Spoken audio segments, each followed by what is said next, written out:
1003. The Denver City Council will consider an ordinance tonight requiring retailers to charge customers for single-use bags. Under that proposal from Councilwoman Kendra Black, shoppers would need to pay 10 cents for each plastic or paper bag they ask for at checkout starting in July. In Denver alone, it's estimated that somewhere around 200 million single-use bags are used every year. Worldwide, it's over 1 trillion bags. Major grocery store chains and retail organizations are backing that proposal as well. Denver's planning a public outreach campaign to inform residents should that ordinance pass. The Aurora City Council will take its first formal vote today on an ordinance on targeted picketing. It comes after a September protest in the city's Tollgate Crossing neighborhood. Demonstrators picketed the house of ICE warden Johnny Choate. Targeted picketing wouldn't be allowed. In sports, the Avs hit the road tonight. They're taking on the St. Louis Blues. Puck drop at 6 o'clock Mountain. That's the latest. I'm Chad Hoffman. Now, Impact Traffic. This report is sponsored by Allstate. There's a couple of slow spots on the Highway Drive across town. Got a crash on the westbound side of 6th Avenue on the approach to Sheridan, backing you up almost to I-25 on that section, so just be aware of delays there. Also slowing you down a little bit on the eastbound side, approaching the crash side as well. Southbound 225, still slow around the spillway between Parker and Yosemite. Coming out of the Tech Center, actually both directions of I-25 slow between 225 and Yale at this time. Westbound I-270 remains stop and go on the approach to Vasquez as well. The weather forecast. Decreasing clouds today. Chilly, though, a high of 32. Right now, overcast skies and 23. With your Impact Traffic and Weather, I'm Pete Wagner on 630 KHOW. With an Allstate agent, you get a local expert and help finding the best coverage for you. And because they live in your community, you can always count on them to be there when you need them most. Plus, when you bundle home and auto, you can save. So call your local Allstate agent today. Are you in good hands? I'm consumer advocate Tom Martino, endorsing Ideal Home Loans for good reason. Ideal is the only lender offering a free second look at your loan application with other lenders. And Ideal guarantees to save you money or give you peace of mind that you have a great deal. Either way, you win. Doesn't it make sense to at least check before you close on the biggest transaction of your life? Get a free second look. Call Ideal now, 303-867-7000 or idealhomeloans.com. The following is a test of the emergency alert system. This is only a test.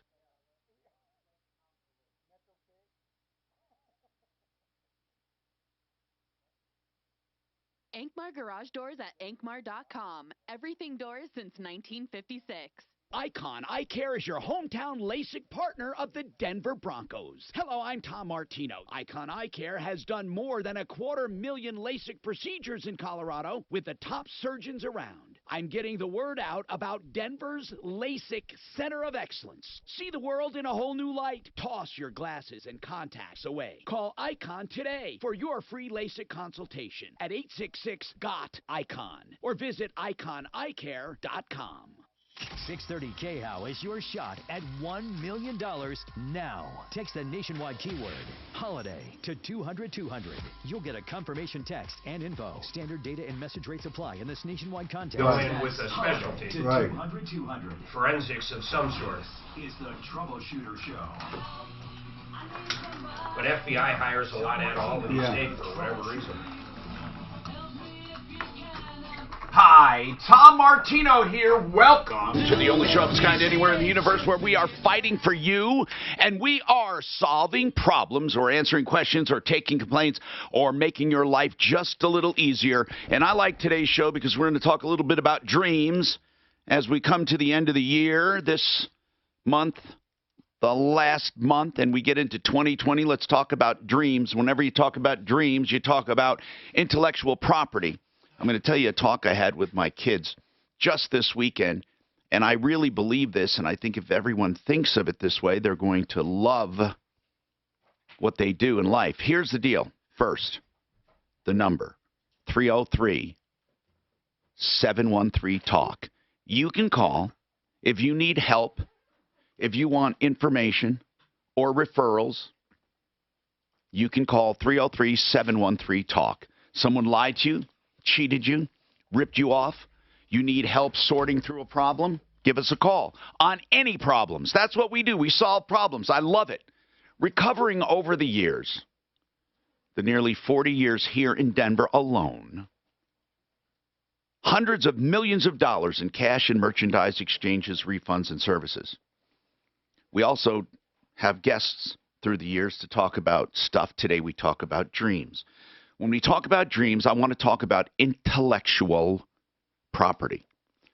A lot of people believe intellectual means smart. Intellectual means from the intellect, from the mind. And we talk about creative property.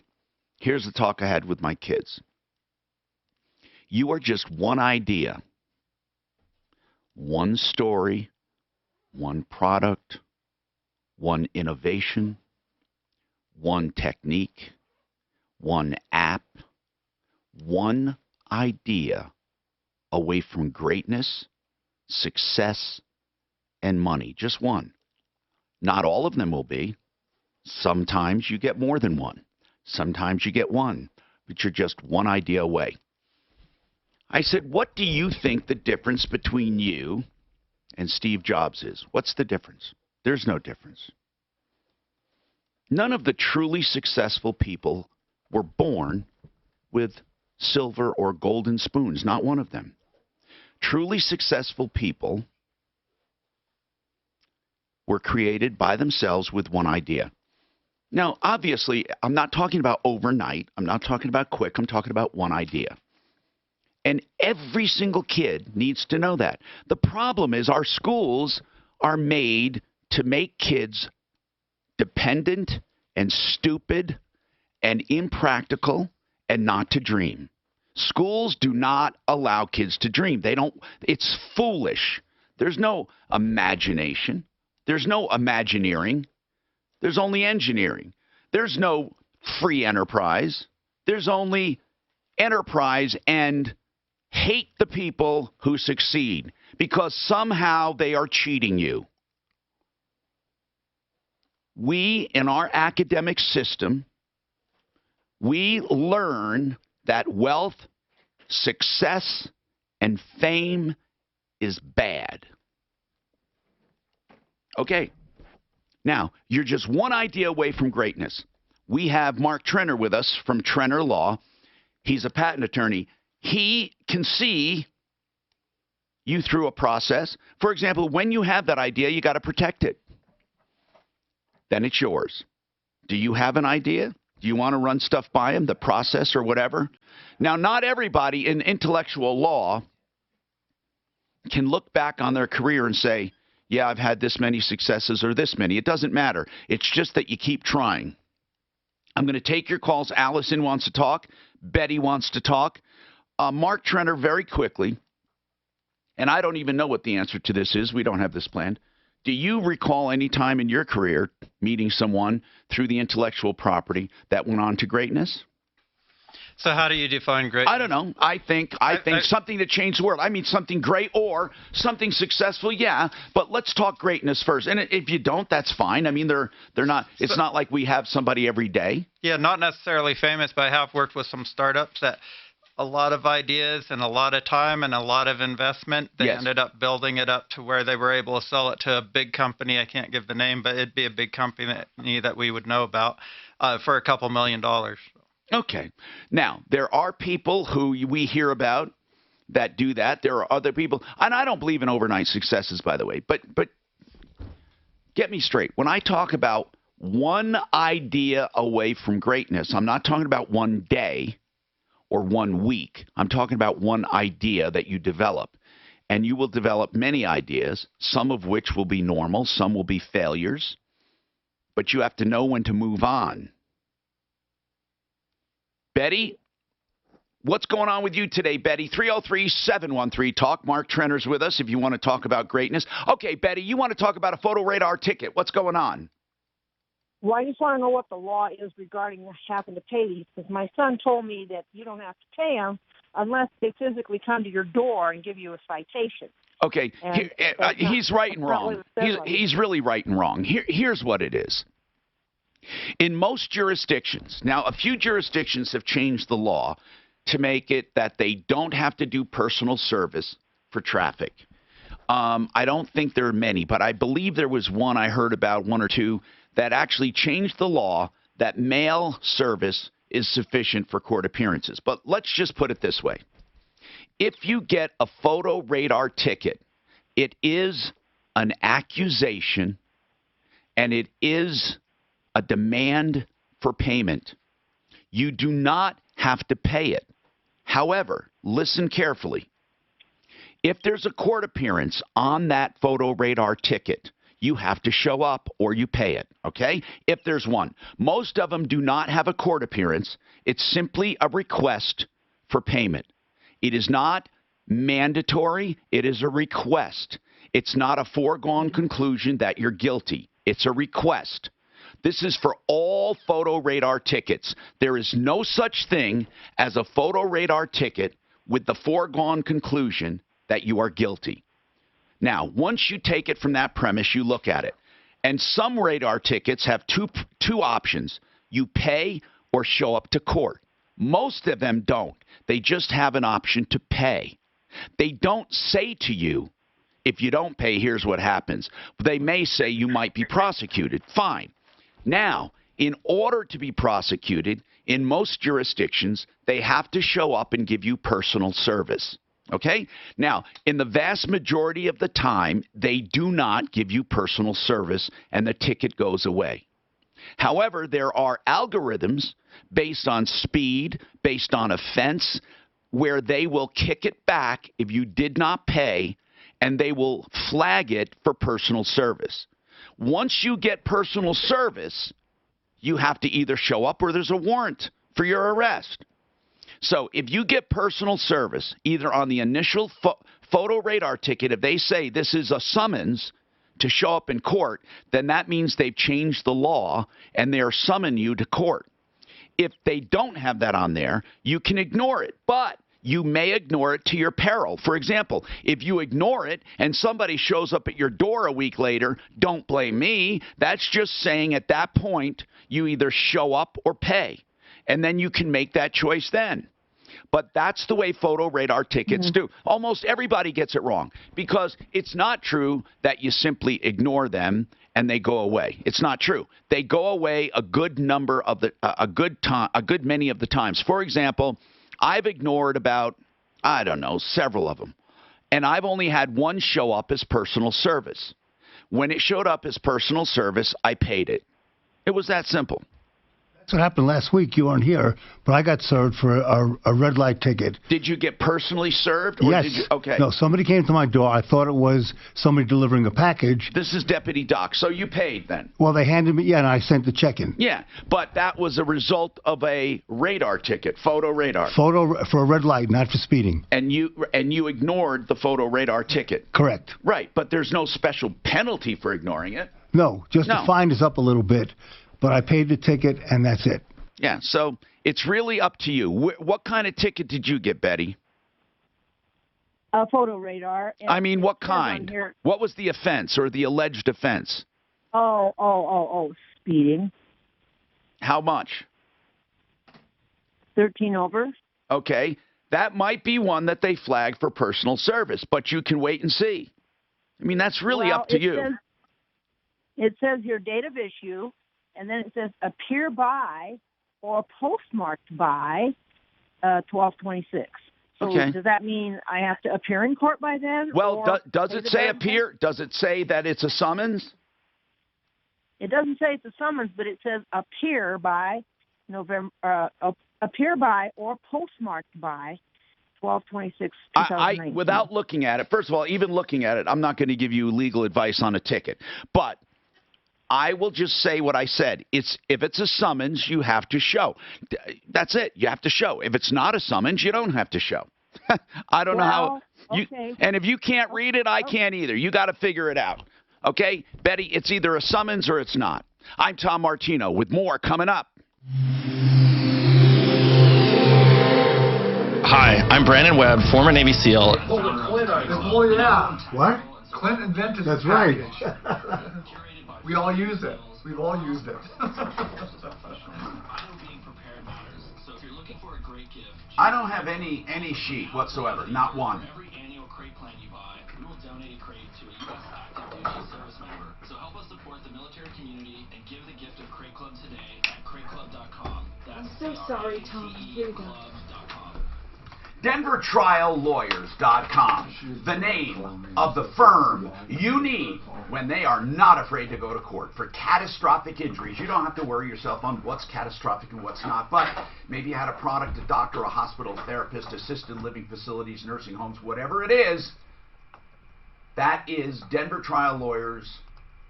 That is their territory. You call them if you need help, 303-571-5302. 571-5302. I misplaced my earpiece. Please tell me I wasn't stupid enough to take it out.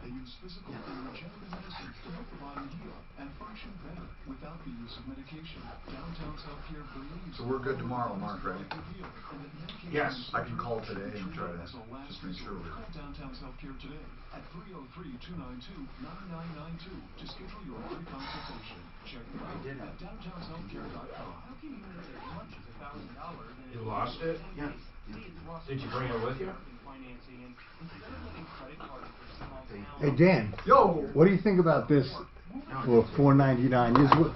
This is what my son thinks I should get. Remember talking about getting a laptop? He said that's a great deal for $4.99. I don't know how theirs is. Mark just got a Lenovo. Yeah.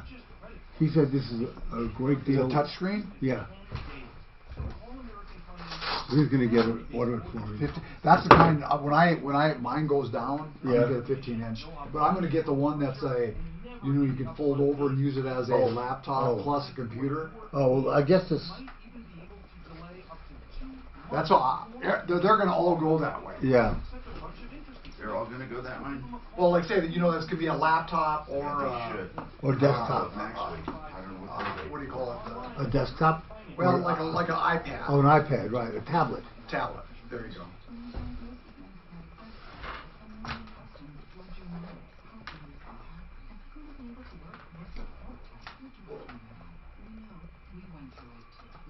You're not gonna send yours back, Mark, right? You like yours? What's that? Your computer? No, I do like it, yes. I know you were talking about possibly sending it. No, I'm going to keep it. It's not worth the next level. Right, once you get everything. What'd you spend for that? How much was that? It's about 7.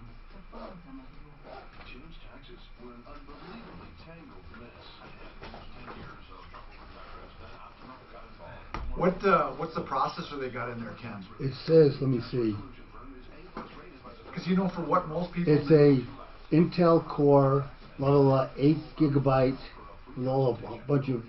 Is it a 5 or a 7 or? I have no idea. It's a Pentium. It's an i5. Okay, that's all anybody. i5 is no. i9s they have out. Yeah, but 5. For what most people do, they'll never need that. But it's a 3rd generation old. i5s are 3 generations. This is i7. Yeah, so you got i5, i7, i9. i9s are the latest. i5s are the oldest. But you can buy an i5 that's way faster than an i7, so you understand. Yeah, but yes, of course you can. But generally, an i7 with equal specs, an i7 is better than an i5. Yeah, an i9 it is, but the price, it might be a couple $100 difference just for that. But if you got to get the same. You don't need an i9 for anything right now. I got quad core 9. Yeah. On this. But you do a lot of stuff on that. I don't want to pay.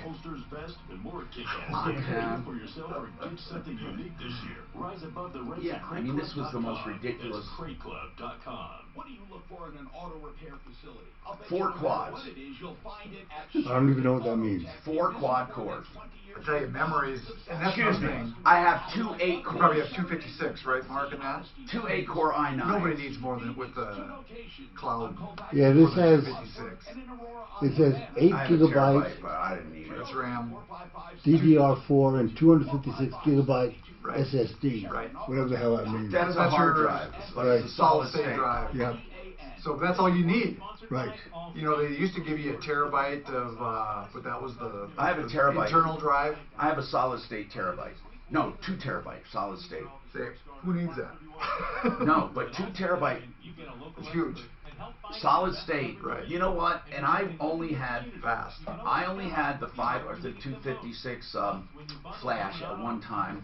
And you're right with cloud if you keep your data, but I found it limiting for me because even though you keep stuff in the cloud, there's stuff you need to mirror. But 2 terabyte worth? That's a lot.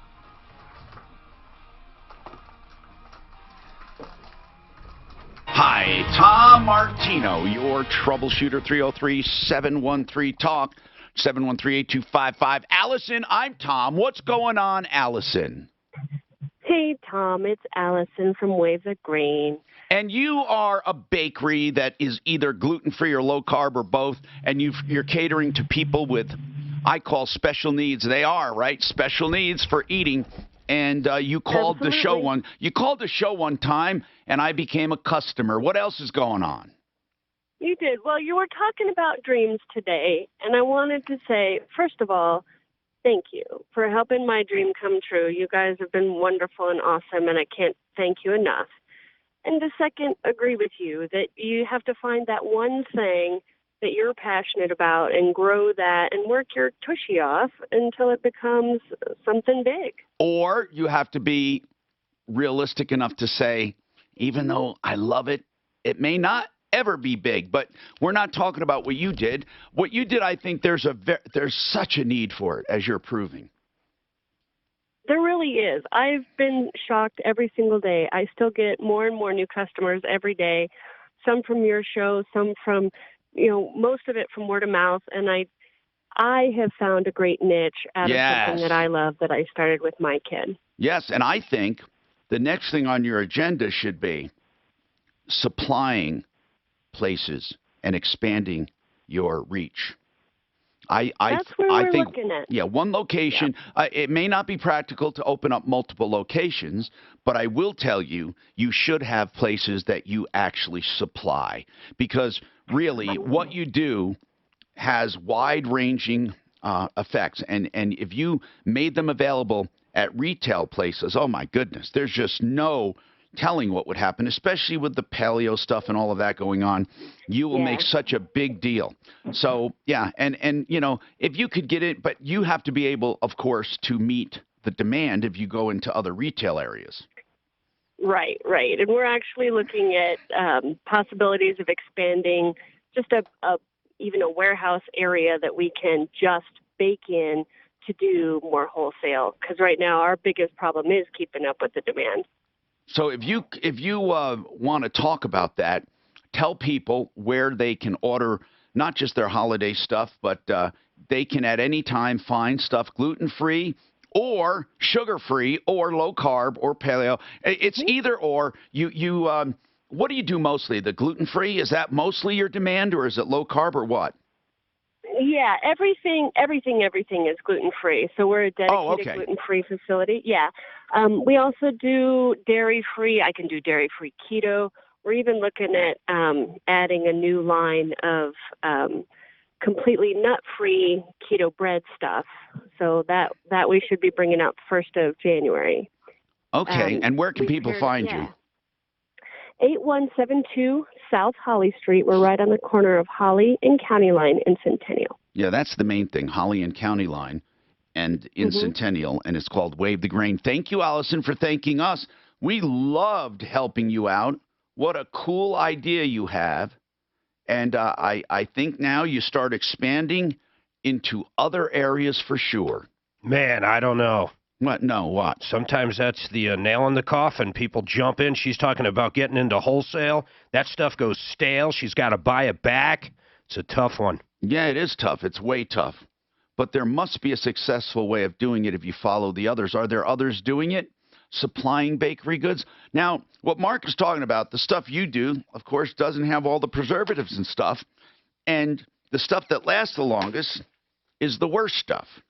Is that what you're talking about, Mark? That's a good part of it, but just expansion in any way. Going into a wholesale market, she's competing with Hostess, for example. Well, she's competing with Walmart, Sam's Club, Costco. But she's only competing as far as no, she's competing with other people like her, because I don't think people buying Hostess care about gluten-free. Well, she's talking about wholesaling is all I'm talking about. Right. I have no idea where she's thinking she's going to wholesale these.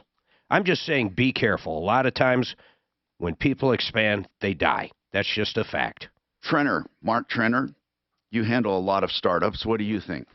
Yeah, I mean, Mark makes a good point. I always tell them that from the patent perspective, people say we need to file all over the world because the U.S. patents are just valid in the U.S. And I say if you expand too fast, too quick, you blow all this money filing in countries you may never go into. But sometimes that money can be better spent trying to build your business right here. That's right. And sometimes you can't protect things. Like you can't protect gluten-free. You can't protect low-carb, can you? I mean, you'd have to have something special to it. Just that fact, I mean, people are already doing that. So if it's been done, you can't. And I'll tell you, like the CBD world, you know when I talk about realcbdthatworks.com, this is Panacea Life. Here's the thing. When you are real, like the CBD company, the biggest problem they have is that there are too many products out there, CBD products. You go to Walgreens, you go to Walmart, you go everywhere, you find CBD this. All the health clubs have their own version of CBD. And what really works? That's the thing. And when you have one that really works, how do you say to other people it's the best? Because I'm tired of people saying it's the best.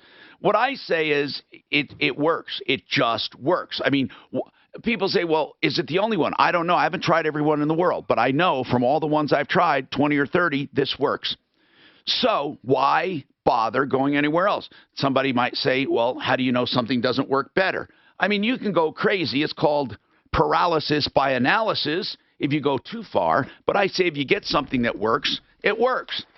By the way, realcbdthatworks.com, they're having a tremendous Christmas specials on their website, realcbdthatworks.com. If you're listening in a little while, I'm going to give you a code to put in to get extraordinary savings. It's a code, a promo code, okay? Now, Annie, what's going on, Annie? Oh, hi. Hi, what's happening, Annie? Well, I bought a BMW back in September. Yes. And I had to drive out to Virginia. My mom had passed away, and I needed to go take care of my dad. Did you buy a new BMW? It was used. It was from an auto broker up in Evergreen. And how used? It's a 2014. How many miles? So 5 years old. How many miles? It had 67,000. Well, that's very low mileage. Very low mileage. So, I was happy with it. I got on the road to drive to Virginia and realized that the automatic wipers and the sensors on the windshield didn't work. Now, why wouldn't you have known that before you bought it? I don't understand this at all. Why wouldn't you have known that? When I first bought it, it had such a strong smell, I actually wasn't able to drive the car. He had I'm asking you. I don't want to. I got to make this clear for others. Yes. Why didn't you take it to somewhere and have them go through every system? Why didn't you? He told me his mechanic had done that. Well. And I trusted him. And it's as is, right? Yes. All right, hold on. This is Denver's talk station with Tom. I went back and forth. She didn't get a Carfax. She didn't get because there's the musty smell in there that had it before, and now she's having electrical issues. So it probably was in flooded somewhere? And she didn't get a Carfax. Oh. And she needs to pull a Carfax to find out where the hell it was. Yep. Now's a good time to try to get there. Looks like speeds have improved quite a bit in many spots. Still a little bit of slowing on southbound 225 approaching Yosemite. So on that CBD, I actually work with a couple of clients that are in that industry. It's just the way that they process it, just a little bit different, might make it come out different. Oh my God. But CBD oil is CBD oil. That's true. Or it isn't. That's right. If you get real CBD oil, it's real CBD oil. But it's the way they're processing it. It's how much oil do they get. But what I'm saying is, at the end, no matter how they process it, that oil will work. The problem is, they're not putting the fucking CBD oil in they're saying they're putting it. Right. That's their real problem, not the CBD oil. It's like all garlic's the same. So take on the winter with Prestone today. These guys at Panacea. Fix it 24/7. FixMyHome.com. Remember that website for $39 specials like you get for $39, and you're a new customer, you get a furnace cleaning and adjusting second to none. When I say cleaning, I'm not talking about just looking at it and dusting it off and looking for trouble. I'm talking about removing components, cleaning them. Dirt's the #1 killer. And I'm talking about going through each and every component. You can call it a refurbishing with a no breakdown guarantee. They also make minor adjustments, and they make it like new to the extent they can, of course, because it is a used furnace. However, you'll never get a better renewal for your furnace for just $39 to introduce you to their fantastic services at Fix It 24/7. FixMyHome.com for heating, cooling, plumbing, and electric. FixMyHome.com. Panacea Life is going to grow theirs all the way to the processing. They're doing everything. Who's that? Oh, yeah. Panacea. The seeds, everything. Right, but what Tom was saying at the end, either it is CBD oil or it's not. Right. You know, 100% CBD oil. Either it is or it isn't. From this plant is going to be exactly the same as 100% CBD. Why? Because it's oil. Why is THC different? Okay, how about crude oil? Exactly the same. Yeah, but once it's done being refined, there's dirty crude oil, there's clean, there's sweet. You didn't hear what I said. If people extract CBD oil, it's going to be CBD oil. If you take CBD oil here and CBD oil here, they're exactly the same.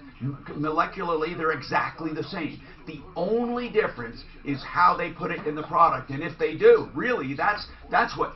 Okay, now Panacea is saying, well, we're going to do organic this and organic that and organic this and organic that. Okay, but once you process all that shit out... I just try to wrap my head around it. They're all identical. Well, they are all identical. I'm talking about as an element. They're molecularly. They're identical. So there's not one better plant than another? Yes, there are better plants than another. Some CBD, you need less plant to get to. Got it. And others you need more plant. But here's the problem. They do the plant, but they don't do the extraction, and so they put less in. They're measuring it here instead of here. No, there are way better plants than others. But if you get a way better CBD plant, it's benefiting the CBD manufacturer, not necessarily the consumer. I mean, really. Yeah, if you get a centimeter of CBD oil and it takes you this many plants or this many plants, that's not affecting the consumer. Right. Either it is or it isn't pure CBD oil. I know, exactly. Once it's pure, it's pure. Can they process out the THC, or that depends on Well, they got it down to 0.03%. Well, no, that's the law. You can't. What you have to do is you have to start with a plant that's not hot. So they cannot process out. I don't know. THC. I don't know. They said that. Yes, well, the additional because expense. they do with the isolate. They take out all of the THC with its zero THC. They don't start with zero THC because all CBD has some THC. They start with the lowest they possibly can, but yeah, they got to filter it out. I don't know how they do it. They showed me in the factory, but I was like, my eyes were glazing over. The plant's another state. You could have a whole field of marijuana, and if it rises above 0.03, boom, that's illegal. That's right. No, for CBD products. For CBD, well, it depends on how the state. No, you can't even grow it. They'll just burn the whole field, like in Kansas. And they did one in California too. What's that? What are you talking about? They'll just burn your field if it goes over 0.03. Yeah. I thought they said the expense of getting that last little bit of THC was really difficult. No. But yeah, you can grow it here, but just across the border you can't. Right. They monitor. But even here, they'll come in, they'll take to grow samples. a field, you need special. Well, you can't grow a field. You need a license. Otherwise, it's got to be indoors. I don't think you can if even it's grow greater hemp, than 0.03, it's got to be indoors. You can't even grow hemp, right? Yeah, you need a license to grow more than a personal But you can't grow Can you grow hemp? outside? Not marijuana. Can you grow hemp? Or hemp? Well, yeah, but they'll still test it, and they'll come in, they'll take like 100 So they samples. do that, huh? They do, and How, then is that a big long testing? And then they burn it. They burn your whole field. Even if they find one sample just slightly, they'll burn the whole field. Wow. So are you shitting me? No. Is it a quick test? Or? I don't know. I mean, they don't do it right in the field. They have to send it to a lab. Okay. But when you grow it, like in Kansas, if you get the license to grow it there, you agree that they can come at any time and take any sample, and if any one of them's over your whole, I mean, you can have 200 acres. That could be a Oh, hey, I'm Tom Martino. I have that promo code. If you want to get 30% off, these are the 12 days of Christmas. Is it 12 days to Christmas? I guess it is, right? Something like that. Anyway, to get your 30% off, you have to use a promo code.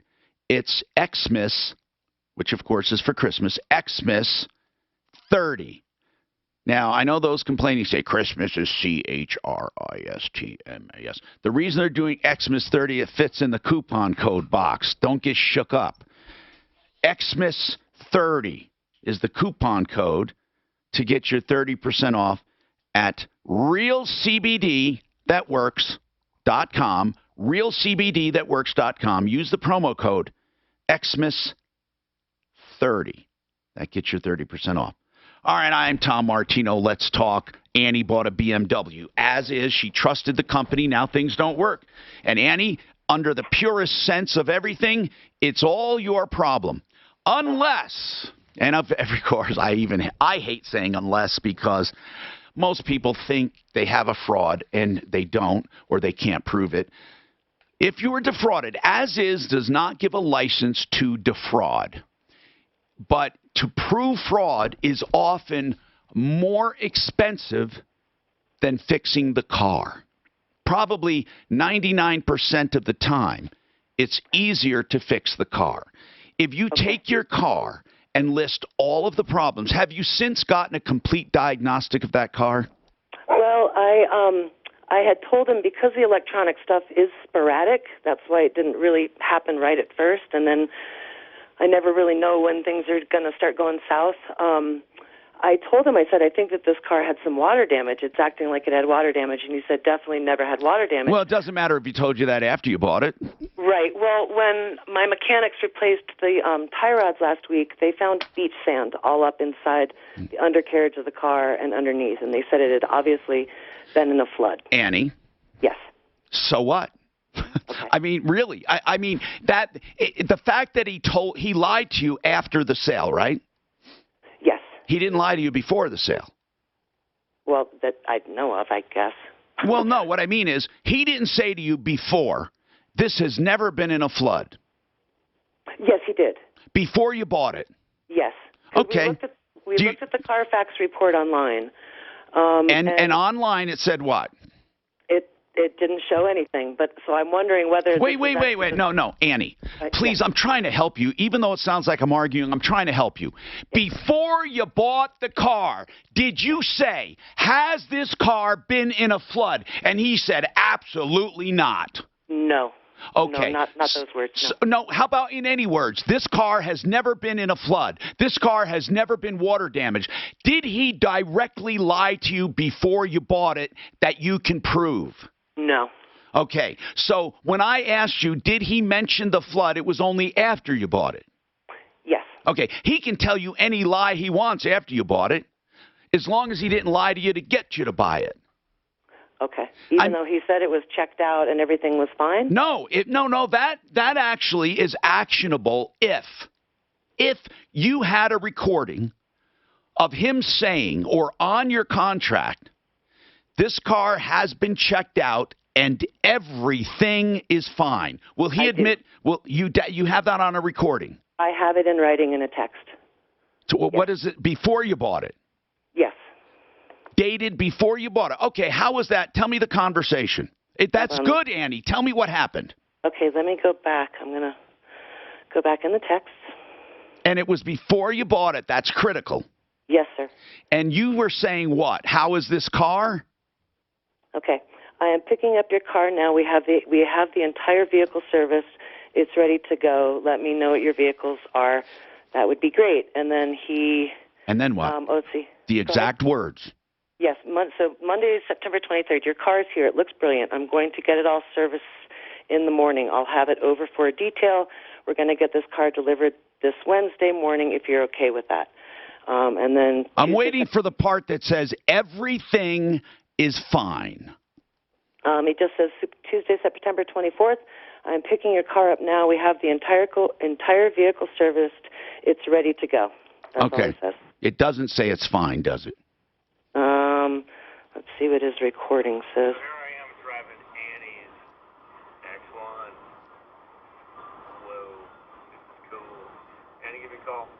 He says, give me a call in that one. Okay, Annie. Yeah. I don't know what you should do, but what's the name of the dealer? Evergreen Auto Brokers. Okay, so you called him back, and what did he say? He kept telling me he was going to make this right. How? That's all he said. He said he'd make it right. When did you buy it? Did you say September? Yes. Okay, how's he made it right? He hasn't done anything. Okay. How much did you pay for it? 17. Okay. So how much will it cost to fix? Well, that's just it. It's not a matter of, I fixed the tie rods, I paid for the repairs. As far as electronics go, nobody can figure that out. How much have you paid? $319. It's not a whole lot. But that was just for the tie rods. I don't know what the electronic stuff's going to be. BMW, when I called them about it. You paid too much to go to small claims court. Yeah. And an attorney, it's going to cost a minimum of $5,000 to take him to court. Minimum, most likely 10, but let's say you get it done for 7, and you get your money back. You're out $7,000. Can you take the 7 and fix it? I'm just trying to give you a practical way out of this. Now, we'll call this guy for you and ask him what he's going to do to make it right, and say it sounds an awful lot like you were saying this car was checked out. And that's what you said. Why didn't you find the beach sand? Where did you find the sand? My mechanics found it when they took the tie rods. And where is that sand now? I don't know. Probably at their shop. So if they deny that and say you guys planted it, what would you say to that? Do you see the reason why you should do it before you bought it? Yes. Okay. Now, hold on. Deputy Doc, you want to call the dealer? Sure. Well, listen, it doesn't mean we don't want to help you, Annie. It just means we don't have a lot of ammunition. We want ammunition. Barbara has a very simple question. Barbara. Yes. You want to find a radon company? Yes, and I looked on your referral Then list. there they are. They're wonderful people. Yeah, well, how do you choose then from the 3 when I've talked to all 3 of them? Okay. And the prices are, fairly similar. Yeah. They'll all come up to Fort Collins. Any one of them is going to be wonderful. Let's see. For just the radon, I'd use Absolute Radon.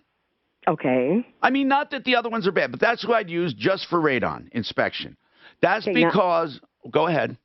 Absolute sent me back a bid. And they said, obviously they must have looked at my house from, whatever they look at. Yes, of course. And they said they couldn't guarantee it because of the price, you mean? No, they couldn't guarantee that it would take out the radon. Because why? Because I'm on a tri-level. I have a tri-level house with a basement. Yeah. And I don't understand why they couldn't. Why don't you ask them? They're good people. Just ask them. Hold on. You want us to call them for you and just talk to them? No, I can call them. That's fine. No, just ask them. And if you don't like the answers, call me back. But really, they're probably just trying to cover themselves. This is the problem. When you have honest companies, it's hard because it's hard to fight BS. Like if you have companies that say, oh, we're going to guarantee everything, what difference does it make what they say? But ask them at Absolute. Mark, they're good people over there. We've had them in on the show. What's her name, the owner? She's really good. Yeah, she's really cool. I forget her name, but they're really cool people. 303-713-TALK. Now, Impact Traffic. This report is sponsored by Westera Credit Union. The drive across town is in really good shape right now. No stalls or accidents being reported. No major delays, really. A little bit of construction slowing on the north end of town on northbound I-25 between 100. They always do it in the basement. Well, that's the only place the radon is. Exactly. Well, what is if you have 4 basements? It only But I mean, what was her level? I mean, they could do 2. Yeah, I don't even understand that, the tri-level, why that would matter. I don't know why a tri-level would be. Wherever the ground meets the foundation is where. Unless they have, well, even that, they could still go around it. If they have like a basement, a flat space under the garage, and then here they got a tree under the garage too. Right. So it could, like I say, it wouldn't. I'm pissed that I can't find my goddamn earpiece. Or a special getaway? You'll come up. Credit Union can help make it. Radon is so easy to get rid of. And I can't find my CBD. It's not downstairs. IconICare.com. Got Icon? Here's the number. 866-GOT. Icon. What I want to say about Icon is I love them. I had a clear lens exchange. I could see like new. You can have LASIK done. They're the home of the old low cost and the new low cost. No matter what the technology, you have the lowest cost LASIK at Icon Plus. Of course, cataract surgery, any eye care, 866-GOT-ICON, iconeyecare.com. Hi, I'm Brandon Webb, former Navy SEAL and founder of the Crate Club, the #1 tactical and how's Kentucky, Mark? box in America. Tennessee. Former You Navy love it? SEALs, Daphne, Army coffee. SEALs, and special Tennessee. professionals. See, there's Sorry. a big difference. So if you're looking for a great Is there? choose They're right the next to also the from one on now top, until right? for every annual crate you buy, we will donate a crate to a U.S. What's the active difference? duty Tax, service member. people? So help us support the military community and give the gift of Crate Club today Tennessee is at pretty similar to crateclub.com. here. That's Kentucky has a lot of poverty. CRATEClub.com. Impoverished area. Have you taken advantage or are you still waiting? Take AIM, affordable interest mortgage, where all of our loans come. I know people used to go down just in the oil. They just hated going in Kentucky because the roads around everything it was just hard to get to everything. That's pretty windy, yeah. And they didn't get snow because they're north too. Okay. We got snow twice. It just hit the grass about half an inch, and they said all the schools had a 2-hour delay. For that little bit? Wow. Really did not. That was funny. They're not used to it. I didn't even bring my snowblower there. The asset manager. More Coloradans are switching to this loan than any other. Why? It allows you to pay thousands less in interest, have lower payments, access your equity for 30 years, and own your home in half the time. Find out why it could work for you. Affordable interest mortgage. Call 720-895. Guess you might want to take a BMW to Lakewood Electric. They could probably diagnose it. Equal credit lender. So it's the restrooms doing the same place? Well, no. You got to go across. You can go down and over, but you go Just through the go red room. Across and it'll be okay. Or new homes. For retrofitting, it compresses existing insulation, filling every crack, nook, and cranny. No other existing insulation comes close. Most customers see utility savings of 30%, and you get added benefits like 80% soundproofing, freeze protection for pipes, and a Class 1 fire rating. Call now 720-676-6333. Environmentally friendly. No off-gassing. No matter when your home is built, you owe it to yourself to check out Rocky Mountain Retro. I need CBD. I don't know where it is. My CBD. PhoneYourWalls.com and call 720-676-6333. PhoneYourWalls.com. That video made me a believer. PhoneYourWalls.com. You're in charge of hiring, and Indeed has solutions like online skills tests. Are you having Mallory take care of all our other things, right? Indeed will also give you the sticky product, which will suddenly I haven't decided yet. Okay, well, we'll just do a trade with whatever. I mean, let me know. Okay. And then I will talk about. They're pretty straight. It's going to be so straightforward. The tax returns just on that. And then also, but referral is we have to decide. Is it going to be Mallory or is it going to be that? I'm going to keep TSM with him just as a trade because that's easy. I think we'll have Mallory do it. We'll get trade for him. Okay. Partnership with Delivering Good. Now through January 20th, donate a gently worn coat at any of their stores nationwide. Your donation stays within the community to help your neighbors in need. As a thank you, you receive 10% off your entire Burlington purchase. Find a store near you. You heard of the ring things being. Yeah, but all those cameras can be hacked. I don't know why they're picking on Ring. I don't have Ring. I have Arlo. But my whole point is my Arlos could be hacked.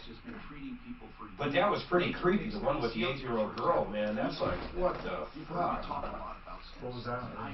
Talking to that girl? Yeah, they talked to this 8-year-old. They got into her Ring camera that was in her bedroom. And they're like, hey, what's your name, girl? Wow. It wasn't anything sexual or anything, but they were trying to scare the shit out of her. Because the Ring, you can talk both ways. Well, I mean, Arlo, you can too. That would freak a fucking kid out. That would freak me the fuck out.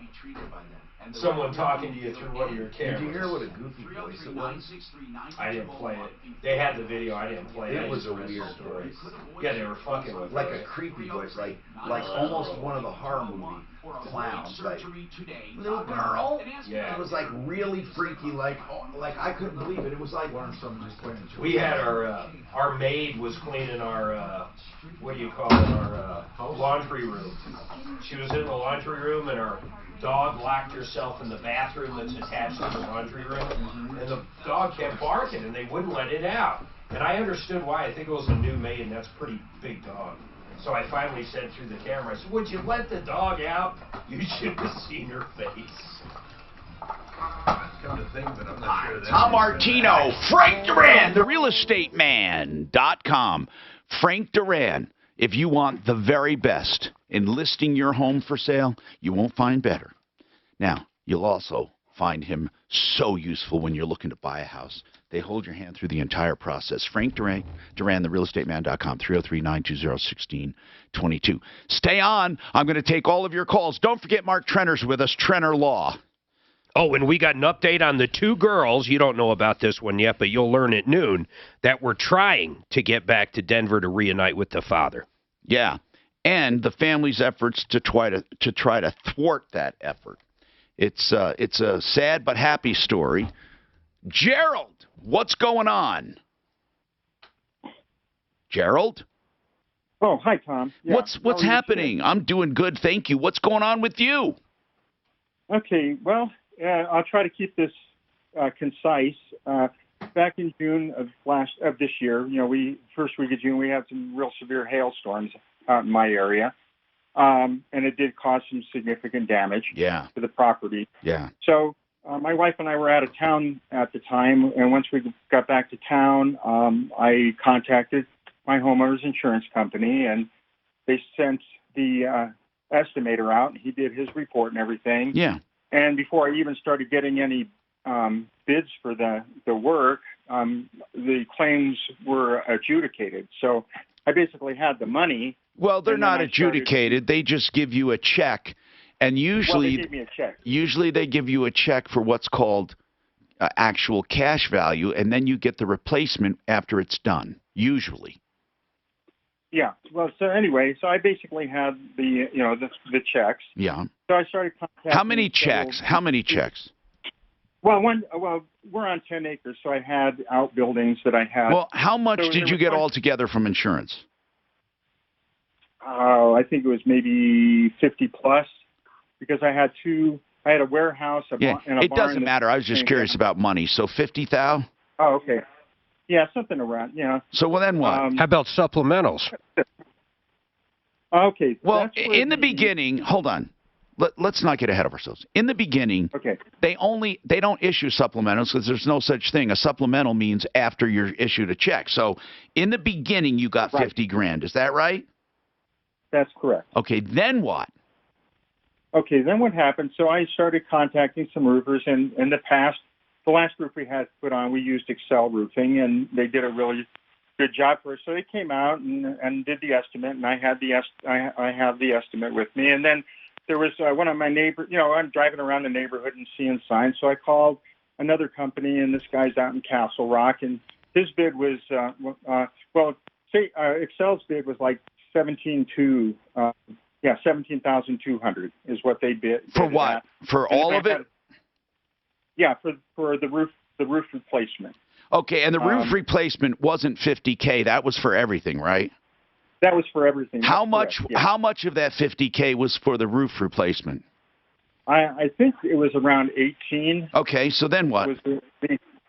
So anyway, so then we had two estimates, a low one and a high one, and we were kind of contemplating. Who was the low one? Who was the low one? His name, it's called Castillo Roofing out of Castle Rock. How much? Well, I never got a complete bid from him, but he showed me on his phone. He wanted like 13. Well, then you never actually got a bid. Not a legitimate bid, but okay. I have an in-writing bid from. Well, I just want to say this to everyone: it doesn't matter what they bid. What matters is what they bill. But keep going.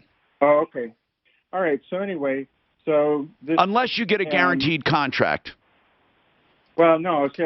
So this guy. Who did you have do the roof, sir? Let's get right to that part. Okay, Safe House Exteriors. So it wasn't Excel and it wasn't Castile. It was yet a third one. Yes, because they kind of fell in the middle. What was that bid?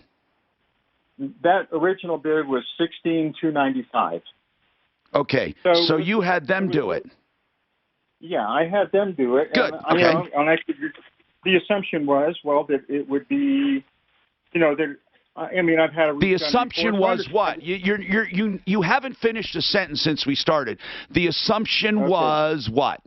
Was that the final price would be that amount plus the building permit plus any.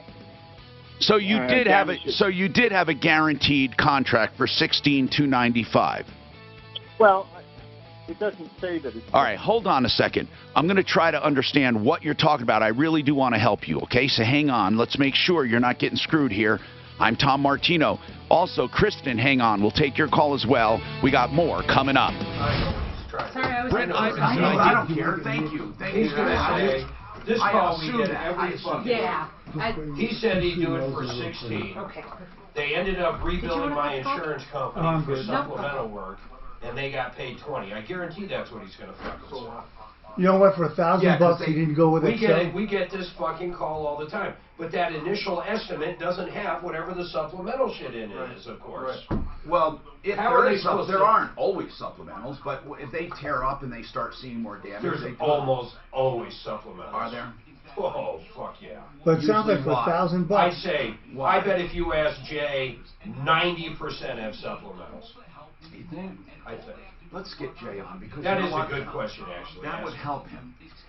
Could you get Jay on for general? Plus, this guy should have fucking used Jay. I mean, that's where he's fucked up. For $1,000, he didn't go with somebody that he's used before. That he liked. That he liked. That's on the referral list. Because everyone's trying to keep insurance money. But it's $1,000. There's nothing. I have nothing wrong with that. But if there is supplemental that's not in the contract, you got to fucking pay. And you know what's really weird is people don't realize it. Honest to God, technically, according to your insurance contract, after you pay your deductible, if there's money left over, you're supposed to return it. I mean, I don't know of any ones that say that you get to keep extra money. No, there's people that don't. I disagree with you. There's people that take the fucking money, the actual cash value, not the. Right. Not the replacement. Yeah, but what is that called? It's called replacement. No, but as the price goes down, the actual cash value is the depreciated value. The depreciation. I'm not talking about the depreciation you capture at the end. But the actual cash value, they put it in their fucking pocket. Right. They don't get the roof fixed. Yeah, but then they're not covered for the next one. Then they're not covered for the next one, but you don't have to send it back to the insurance company. Oh, no, you don't, because you suffered the loss. But if you suffered a loss of 15 and kept 20, you're technically violating your contract. Well, you know, a lot of people do that with cars more than roofs. I saw that one or not. I can't find it in my bag. You're right, Mark. You get to keep the loss. All the time. You get to keep the loss. Forget about arguing with your mortgage company, but you get to keep the loss. But let's say that you had a $20,000 insurance check, actual cash value, and you kept it. And you got it replaced for 15. Or let's say you didn't get it replaced. Let's say you kept 20. If they somehow recalculated your loss and found out it was actually only 15, I'm wondering. I don't think they give a fuck. They don't. They usually just make it final. I asked a guy from State Farm one time, what if I get it done cheaper? He said, I don't give a shit. I don't think they do because I know, but technically, if you get it done more expensive, they're not paying for it. They're paying whatever that fucking Xactimate says or whatever the industry standard is. If it's more expensive and you can justify it, they have to pay it. That's what an adjuster does. I wonder. You know what Matt got me on mine? Yeah, fucking 60 so far. We haven't even started. I'll still have supplementals out the ass. He even got me new garage doors, man. I'm going to upgrade to some nice shit, though. Like maybe wood. Actually, I don't think I do. No wood. Fuck. That's crazy. It works. Yeah. Okay. It's maintenance nightmare. Maintenance, you gotta keep on. I hate wood. Okay. They have some beautiful solid core steel doors that look so good. That's what I have now. They're all fucking solid, insulated, metal on both sides. They're nice fucking doors. But the hell fucking just dented the shit out of them. Did it damage the function or just the looks? Just the looks. Is this something you would have noticed? I did not notice the garage doors. Matt found those 100%. I had to look at them at a certain angle even to see what the fuck he was talking about. They were denting the shit out of it. You didn't even notice it. Yeah, but you have to look at them. It's kind of weird, man. You have to look at them at a certain angle. Then all of a sudden you see it. If you look at them straight on, you'd never see the hell hits on them. And then you got my fucking, I think my patio covered. Maybe Flexident could get it up. Yeah. Actually, yeah. You know what? I wonder if they ever do paint this everywhere. They are aluminum. Or on a metal building, like my metal roof. Oh shit, that would be so expensive. Yeah, it costs more than replacing the fucking roof. You know, I just told I had to have another, I have to have another inspection, and you guys can't guess what it is. So I've got my final electric, which is done. They just got to sign off. And then I have my final building as a whole, final, which everything else is done. And then you have to have a final improvement, right? I have one more. That's the one I was just talking about. There's one more I never knew about, and it's probably because of where I live. I got to have a mitigation inspection to make sure trees aren't a certain amount because of fire damage out there. I said, it's a fucking metal building. It's not going to catch on fire, but they don't give a shit. Oh, wait. They want to make sure you have enough clearance? I literally have to call for a, quote, mitigation. This is your insurance. No, this is fucking Douglas County. Is this the fire department has to come out? I don't know who comes out, but I call it in right through Douglas County building. Just like you call in for an electrical. I call in for my final mitigation. They must do that. They must have a county law. I just found that out today. She's like, well, you haven't called in for your mitigation, so you can't call in your final. I said, what the fuck's a mitigation? She goes, oh, because of where you live, you got to call in for the mitigation for fire.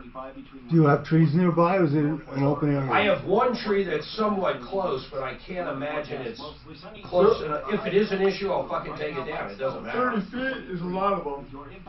30 feet. Yeah, I don't know how far this one is. It's a metal structure. What kind of tree is it? A big ass. The water's tree. off up here. Whatever's in my yard. The water's off. 100-foot They're tree. working on some kind of water system in the kitchen area. This is a big daddy. This ain't no. All right, I'll be downstairs and I'll be up here at noon. Did you get that lady coming on? Yeah, both of them. Oh, you talked to her, Kelsey? You better have been nice to got her. Kelsey coming on. You better be nice to her. I left a message for that car dealer. Yeah, Kelsey is coming on, and Dan's coming on, and then I've We're all got gonna feel stupid if the guy Anita murders these kids at some and point. John. I'm gonna point to Daff. Don't even.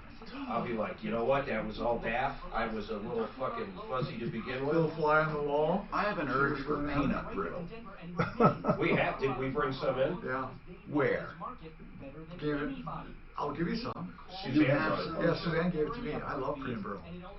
Where is I it? told her got to it by like my shit out of computer her house. downstairs. You're shitting me. I love peanut brittle. Peanut brittle and popcorn balls are my two favorites. You know what I else? want peanut brittle. Did you ever have cashew brittle? No, it can't be any. No, it's just instead of peanuts, The they put headline on cashew. 9 News about that KHOW intern that was raped and killed in the 80s, and it looks like they made an arrest in Florida. Wow. Do you know anything about that? No. Oh, it's the top story on 9news.com. I just thought maybe you Hey, where's Daff? Did he, Daffy? She went downstairs. It's not a big deal. I want to get peanut brittle. Fuck him. I didn't know you liked peanut brittle. Yeah, no. I gave it all to Dan. No, I'll It's not give it because to he's you. my favorite. She's a I can't believe you like peanut butter. Yeah, you see that, Tommy? It's ghetto food. But cashew brittle, that's the thing. Hey, I'm Tom Martino, your troubleshooter. Welcome to the only show of its kind anywhere in the universe where we are fighting for you, for your rights, to make your life happier, whatever we can do to help you. This only show, the only media with a purpose. Yeah, there's a lot of media shows that like to bitch and moan. There are a lot of shows that like to tell you how to believe, what to believe, where to believe, what to do. We simply want to help you. We can all agree on that, right? 303-713-TALK. This hour brought to you by RealCBDThatWorks.com. With even better news, you can use a promo code. And if you use a promo code, you get 30% off. 30% off, a real 30% off regular prices. It's from Panacea Life Sciences. Now, you can get there by simply remembering this. Real CBD that works.com. Now, here's the promo code. Xmas30. Xmas, Christmas. That's Xmas30. Oh, I'm sorry. That's my Siri telling me she can't. Did I say hello? Shut up. No, that's you, bro. Get your phone out of here. I thought my computer was talking to me. I have Siri turned off. Xmas30. But I didn't say, hey, Siri, did I? I didn't say it. I don't think I said it. But anyway, let's talk. We have a roof problem. Here's what it is. Gerald had 3 estimates, took the middle one. Is that wise? Not always. I say you go with the best company, not the best price. And you go with a realistic company and a realistic price. But I don't know where we're going with it, but we will. I hear Gerald saying he thought the entire job would be $16,295 plus the permit. Now, Gerald, I have some simple questions. I know you have more to say, and I'll let you say it. Did it say that $16,295 was the final price? Was it an actual contract? I have a contract worksheet, but I didn't, and I believe I did he sign it? Did he sign it? No. What's signed is it's like an insurance worksheet. Okay. So anyway, $16,295 plus permits. Okay. Yeah. What happened? Well, okay. So it sounded like a fair price. It was about $1,000 lower than Excel. Yep. So we went with them, and we did everything, and they did the job. And then without my knowledge, they submitted a supplemental claim to the insurance company, and for about $4,500. And what surprised me, or what confused me, is that pretty much everything on this supplemental claim are code items. That wasn't damage incidental to the roof tear-off, like, maybe decking. It was Give me an example. Give me an example of one thing on the supplemental. One thing that was on the Excel contract that was not on the Safe House contract, ice and water shield. Okay. Or I'm not asking that. I'm asking for one thing on the supplemental from this other company that you went with. What's the one thing that... Give me an idea. Was it ice and water? Yeah, 900 feet of ice and water shield. That was on the supplemental. That is correct. Okay. So by the way, just so you know, technically, they don't need your approval for a supplemental. I mean, technically, I don't think. Hold on. I should say, I don't think they need your approval as long as they get the insurance company's approval. But I have a number of questions, okay? And not from you, but from a roofing expert. So I want to ask Jay Bretz as an expert, okay? I'm not asking him about this job because I just want to know about the industry. So, Jay, I have a very quick question here. Sure. With roofing contracts, do you ever give a guaranteed roofing contract up front, signed, sealed, and delivered, not to exceed? Just a guaranteed contract? Most of the time, yes, Tom. Okay. Most of the time, yes. So in other words, if you had a supplemental, you'll be screwed.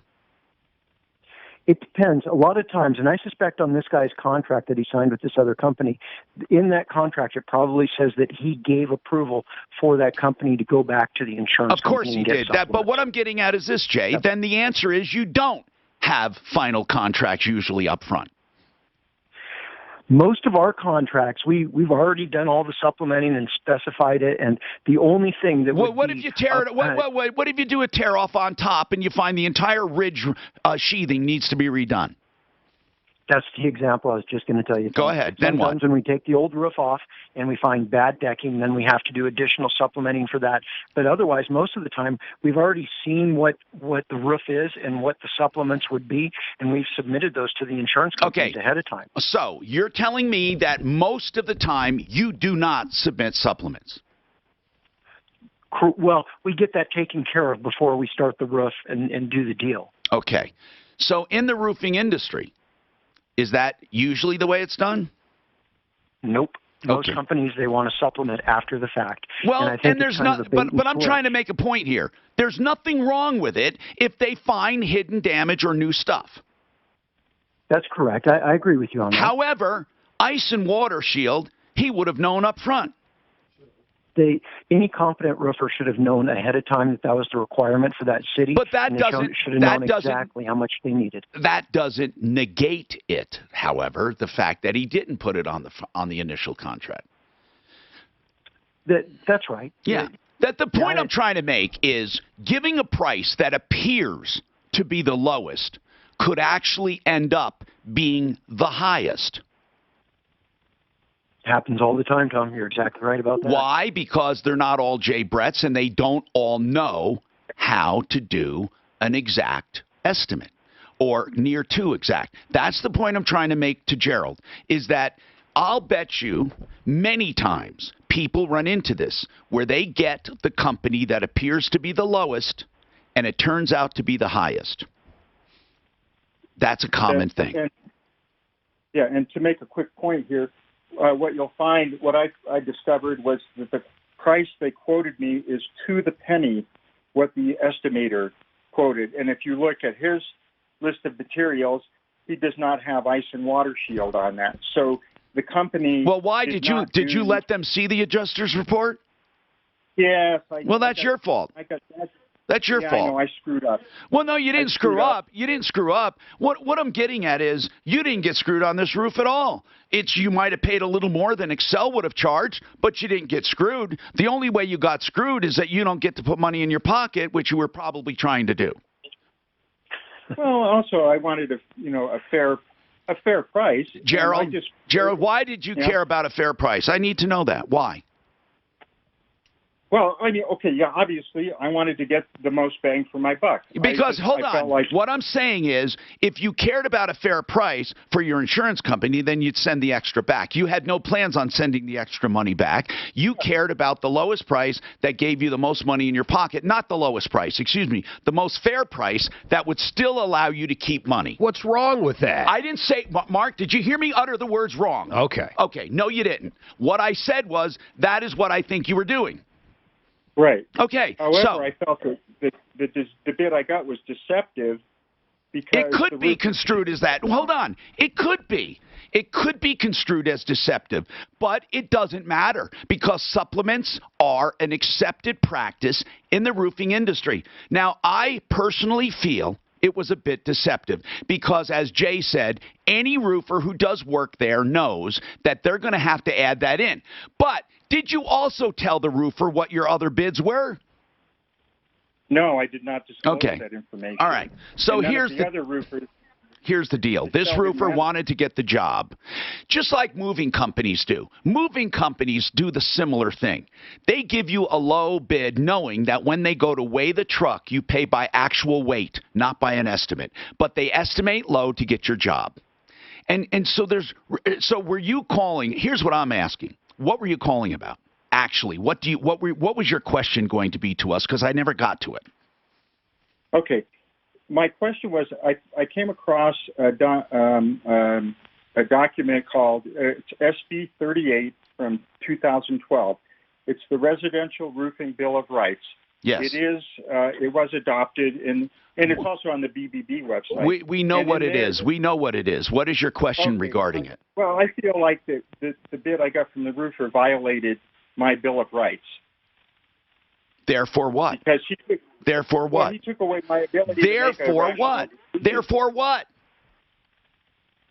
Because if he had given me a real bid, we agree with Gerald. I am asking you what finished the sentence. I believe the roofer violated my roofer's Bill of Rights. Therefore, it didn't give me enough information to make a rational decision. Therefore, what? Therefore, what? Or you just wanted to make that statement? Statement made. Okay, statement made. Anything else? You got the statement out. Okay. Then, therefore, so I feel like the supplement. I have a problem with the supplemental bid. Shouldn't that only be for damage items, not for items that are required to do the job? No. It should be for everything he needed to do. Here's where I would have a problem. If he charged you for stuff he did not do. You're upset that his initial estimate was not as accurate as the others. Now, that is not a violation of your roofer's Bill of Rights. And if you think it is, tell me the section you're quoting. Go ahead. Tell me the section. The first two bullet, I think basically the first bullet point. He What does it say? Me an item. I don't have a hard copy. Well, I may have a hard copy. Jay Bretz, do you feel, listen, Jay, I know how you feel about bids and stuff. I'm not asking if you would do it this way. I'm asking, do you think it violated the roof Bill of Rights this guy's talking about? I don't think so, Tom, because I'm sure there's a clause in that contract that allowed the roofer to go back to the insurance company for a supplement. That's exactly right. Gerald, I'm sorry. You got tricked. You didn't get cheated.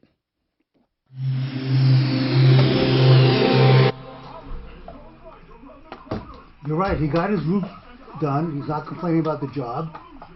Or he thought he could put 1,000 in his pocket. Should have gone with Excel. Right. $1,000. Well, but Excel probably should have went back for supplemental also to get that. No, but I'm saying for $1,000, he's a reputable company. Excel went and supplemented the insurance company also for that because they didn't put. I can't believe they didn't put the code upgrades. It must have been a bad insurance. You heard me talk about Fix It 24/7's incredible clean adjust furnace, the refurbishing of your furnace for $39. That is an incredible deal in and of itself. $39. Get it clean so it won't deteriorate. Get it refurbished for $39. But here's something else you need to know. Free second opinions on all repairs. If someone tells you you need it, you call them. If you do need it, the great thing about second opinions is that they can't BS. Not that they would anyway, but here's the deal. If they say, no, you don't need it, well, then they have to show you that, don't they? Or if they say, you're paying too much for that, they have to beat the deal. So no matter what you do, when you seek a second opinion, it's wisdom. And Fix It 24/7 has the best system.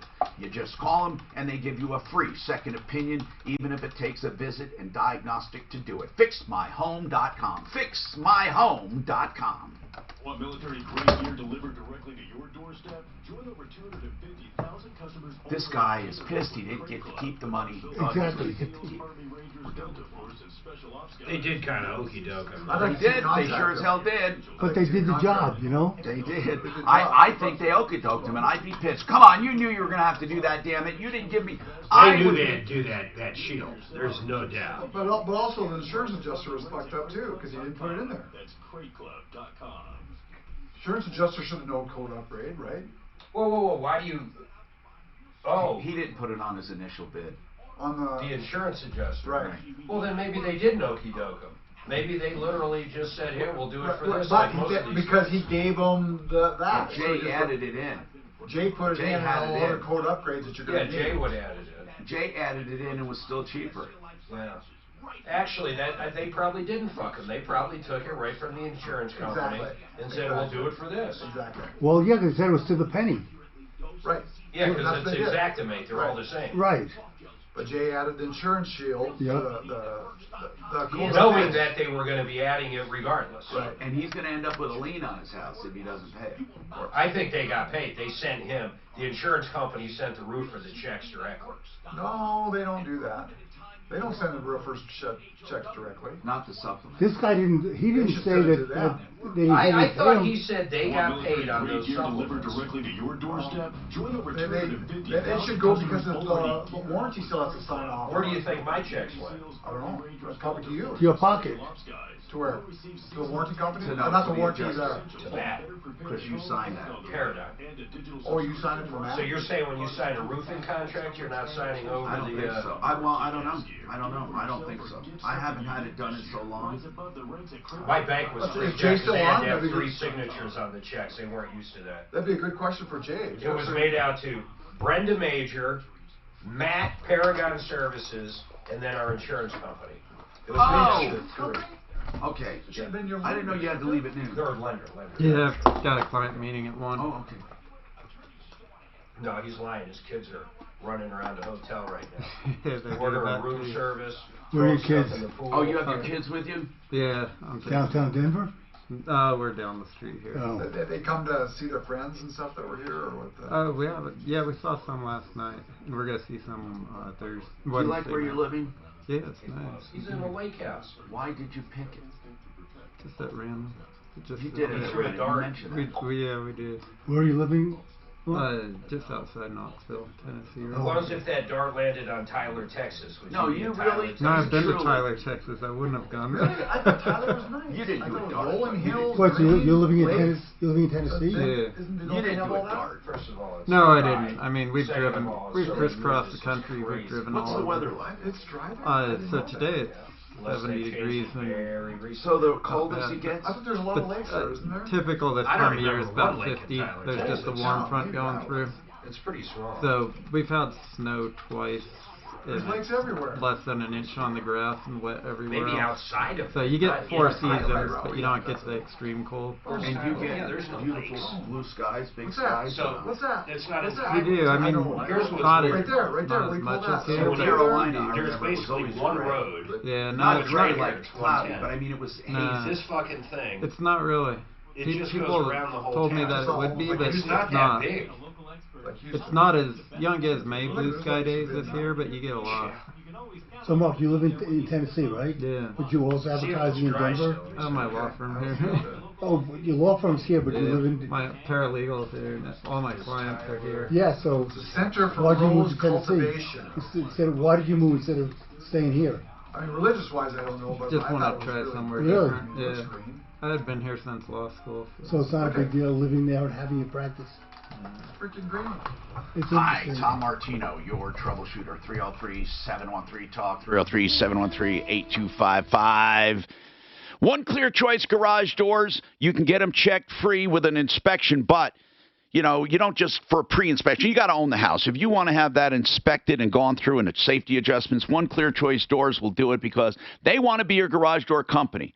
Now, I'm not telling you to just call them because you don't want something done, but at the same time, they don't look for trouble. One Clear Choice Doors, man, they're the best garage door company for just thorough work of all kinds. Whether you just have a broken spring or you need a whole new opener, starting at just $333.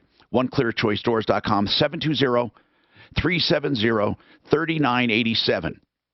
I want to say something about this now. The roofer looked at the insurance estimate and just gave him whatever that was on there. And he went through Xactimate and did the same thing. That's why it came out to be the same price as the insurance company.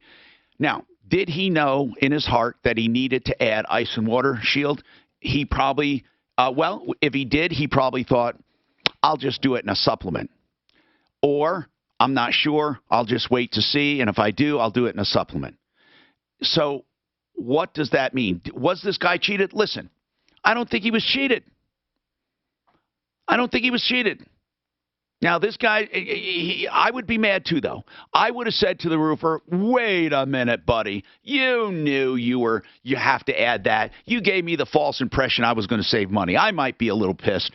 Wally's a roofer. He has a comment. Go ahead, Wally.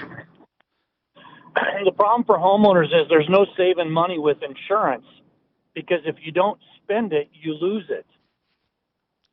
So in the case, I agree with Jay completely that if you're what I would consider to be a good roofer, you're going to settle all of the supplements with the insurance company before you start the job.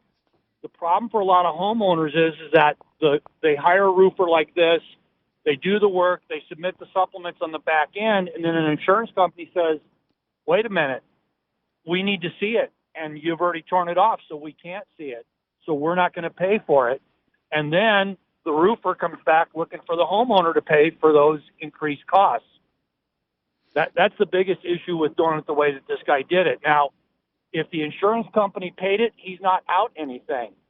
But right. In the example that I give my customers, if you have a $10 claim and you have a $1 deductible, your policy and Colorado state law says you have to pay the first $1, right, and then the insurance will pay up to the other $9. That's right. If the costs are incurred. That's right. So if you get a roofer that does it for $9 and they bill the insurance for $9, the insurance is going to pay $8 because you still have to pay the first dollar. That's right. And they're not going to give you that extra dollar.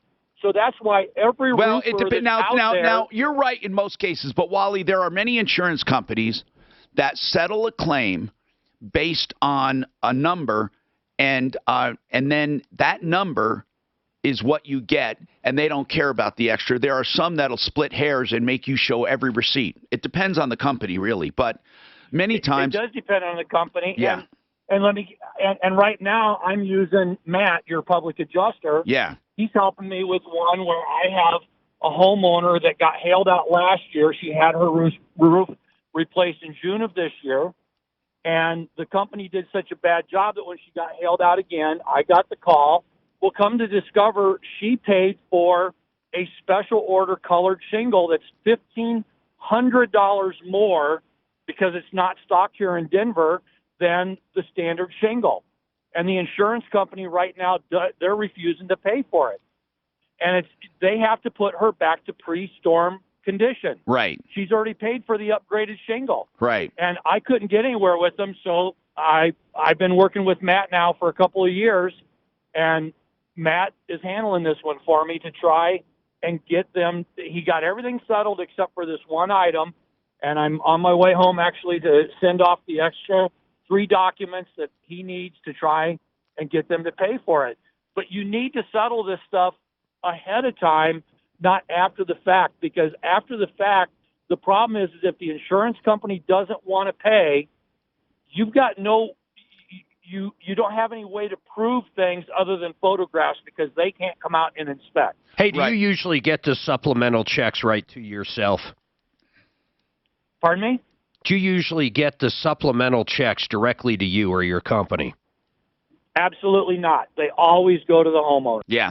Thank you. Okay, Kristen, thank you for waiting. What's going on with your hardwood floor? Hi, thanks for taking my call. Yes, Kristen, how can we help you?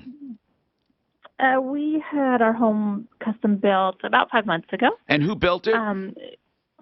According to the contract, I'm not allowed to say the builder's name. So oh, really? Okay. I'd like to refrain for now. Wait. So you're not allowed to say it anywhere? Like if someone says, "I love your home," who built it? Sorry, can't tell you. Or? I am, but not in a negative context. Okay, go ahead. I think that rule changed. I don't think they can do that. In fact, I know it did, but I'm not going to get you in. I don't want you to feel bad, so I don't want you to feel risky. What's happening? I appreciate that. So we had what appeared to be peeling of the finish on the hardwood floor. It is an off-site hardwood floor, hand-scraped hickory floor. It's an actual hardwood floor, though. It's hardwood. It's not laminate or engineered. Yes. Okay. Correct. It's a solid hardwood. Yes. Okay. And it's peeling up and splintering off, and even little chunks are coming off on corners of the boards. Wow, that sounds like weird. That sounds water damaged almost. Right, and some of the finish even it looked like almost like the machine had skipped. So some pieces of it are very rough and unfinished. And so we had made the claim. This is for Bruce Armstrong as a manufacturer.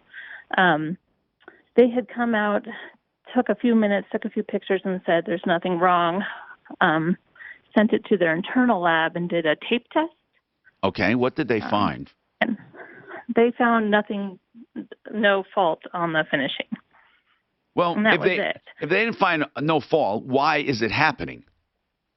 Right, and that's my argument. But they said that they don't see anything wrong, so it is what it is. Is kind of what they're saying. They found no fault on the finish, but it's doing this. Did you have anyone look at it for yourself? No, and that's what I guess I need direction on. Is where do I take this next? I'm well. How much of the floor is affected? How much of the floor is affected? We count about 30 boards. Out of how many? We have 1,500 square feet.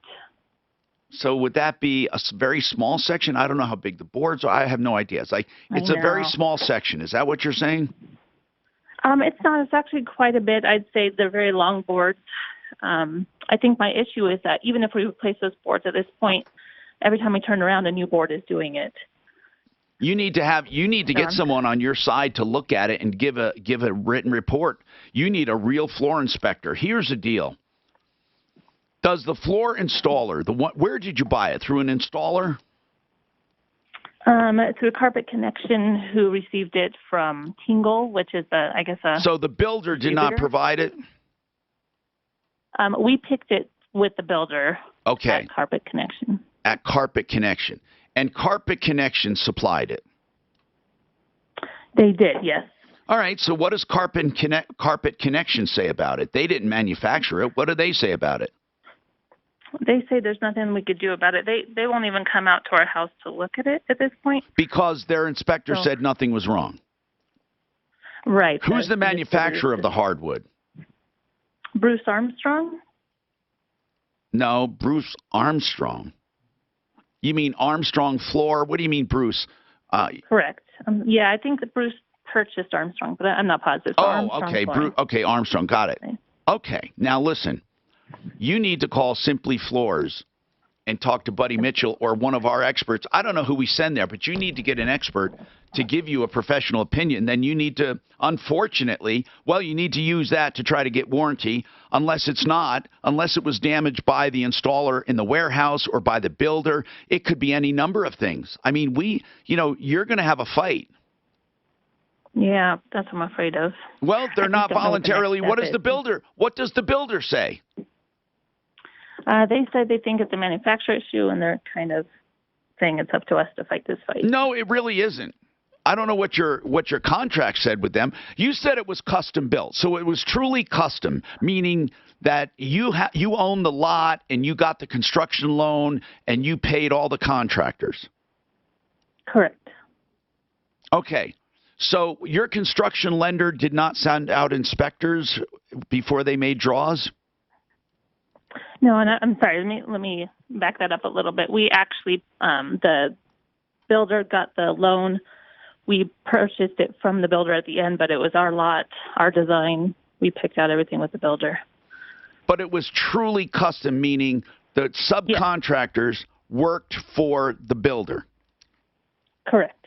Then that builder should be responsible to you. I don't understand. They can't throw their hands up. Yeah, that's kind of what I'm thinking, too. I just don't know. Well, first, listen, here's what we got to do one thing at a time.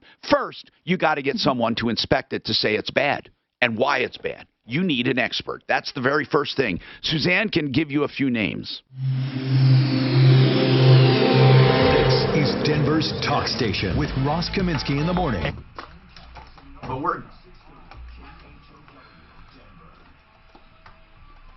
Lazara Lawn.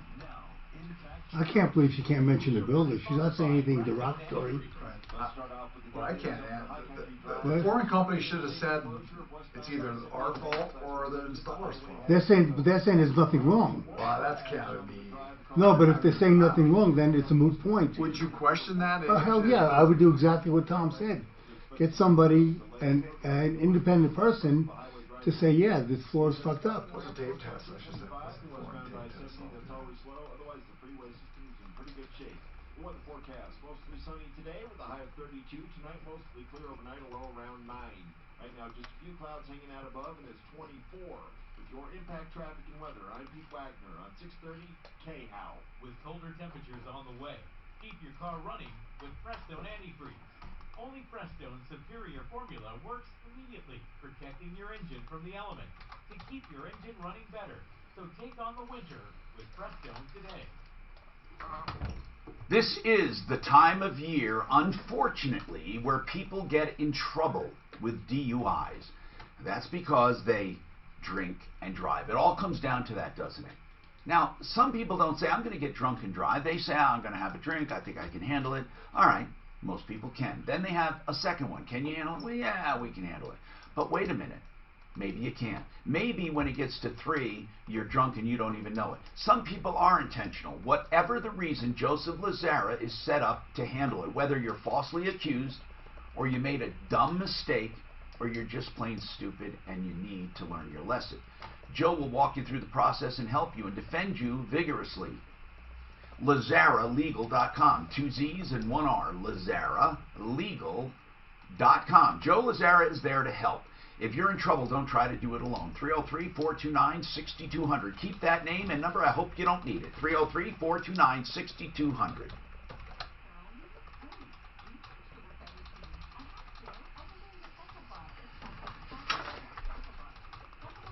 I wonder what that woman wanted us to do anyhow.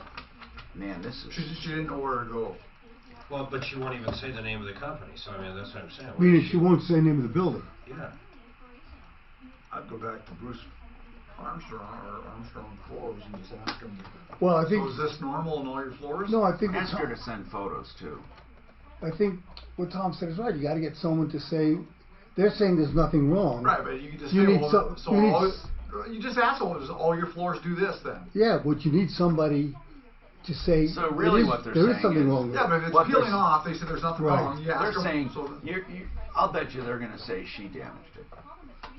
Or they're going to say... But they should say that. Or they're saying it was the installation. Exactly. They should say that. It looks like water damage. It looks like installation. Well, if it's the installation, shouldn't the builder be responsible? They didn't see the installation. They just saw a board. They removed a board. Didn't they say that and sent it in? They did a tape test, whatever the hell that is. Disability in this country. If you're tired of taking medication or have been told you need surgery, give Downtown's Healthcare a call today at 303-292-9992. They believe in the power of the body's ability to heal and that medication and surgery should be a last resort. Their medical providers have held Small claims court, right, Dan? medications and avoid surgery. Check them out at Just sue him. Downtown'sHealthcare.com. It's kind of funny, though, that they say there's nothing Nothing wrong with it. It's but you're right, should have a picture and stuff. Wouldn't they, you'd think they'd say, well, this looks like water damage. Who do you think Trump would most like to run against? Biden. He would?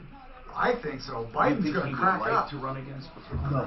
He is. I think he most likely... Biden can't take the stress of that type of... He's already cracking up. I think he most likely to run against Sanders or Warren because they're so far left. You're right. You're probably right. They're the extreme opposite, capitalists and... And my feeling is, 90% of the people in this country, when they say socialist, they think about communist. They don't understand there's an economic and a political system. They hear socialist, they think of communist China and Russia, and it's a horrible thing. But they don't understand what socialism is. Right. They just assume it's a political rather than an economic. But neither one of them are going to be able to say how they're going to pay for their program. Of course not.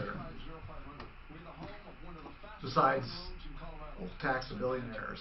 Which, you could take all the money from the billionaires, it wouldn't pay for Medicare for all. Country a week. So it's no, it's. I told you the healthcare issue. It's just that billionaires, there's so few of them. They don't. It's an easy thing to get. There's 2,300 in the world. I'm wondering if AOC is going to get elected. 280 in the United States. I think her district's behind her. Well, AOC. I don't think they are. AOC. They just lost their jobs. But Dan, she's only 25. We have 10 years before we need to worry about it. No, I don't think she's going to get elected again to the. Oh, you don't think so? Look at she's bragging now that she kept Amazon out there. I'll put money that she's reelected. You think? Yeah. In her district, yeah. Then she doesn't have a very good. Or someone else that's really knocking on doors there. Because the guy she replaced had been there. I mean, it's always been a Democrat district, but the guy she replaced had been there 20 years. Yeah, but he didn't even campaign. He assumed that she was just a know-nothing, and he didn't have to do anything. And then he just went away too.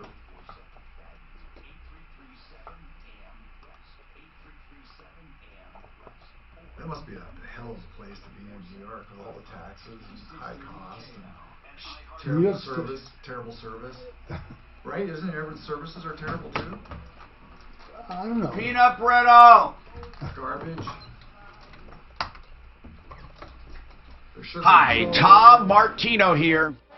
Okay, so I didn't realize that we're losing Mark Trenner at the top of the hour. Mark Trenner, attorney at law for intellectual property. We started out by saying before you do anything, you have to have it protected or it's not going to mean much, although there have been plenty of things done, not protected or not protectable. Give us an idea of something not protectable but can still make people money. Mark Trenner, what is it? You're putting me on the spot. Yeah, think about it. You don't have to answer now, but Yeah, I mean, just about anything. Like, for example, you can do tonneau covers for a truck. I mean, those are already known, but there's multiple different companies that'll make them. And they're not protectable. A certain design might be. Yeah, right. You might be able to get a design patent, but you're not going to be able to protect that function because it's already out Could somebody make a Croc shoe just like that Croc shoe with holes in it? They probably have a design patent on that, but you can make a shoe that's similar, a foam shoe. It just has to look different. You can't copy their design. When you get a call, what's your most common inquiry, whether it be email or phone call? But wait. What do people? Okay, go ahead. There's Crocs everywhere, though. There's fake Crocs everywhere. How do they look do a little that? bit different. Just a little bit. Yeah. That's all it takes. That's all it takes was design patent. Design patent basically protects you from copycats. Wow.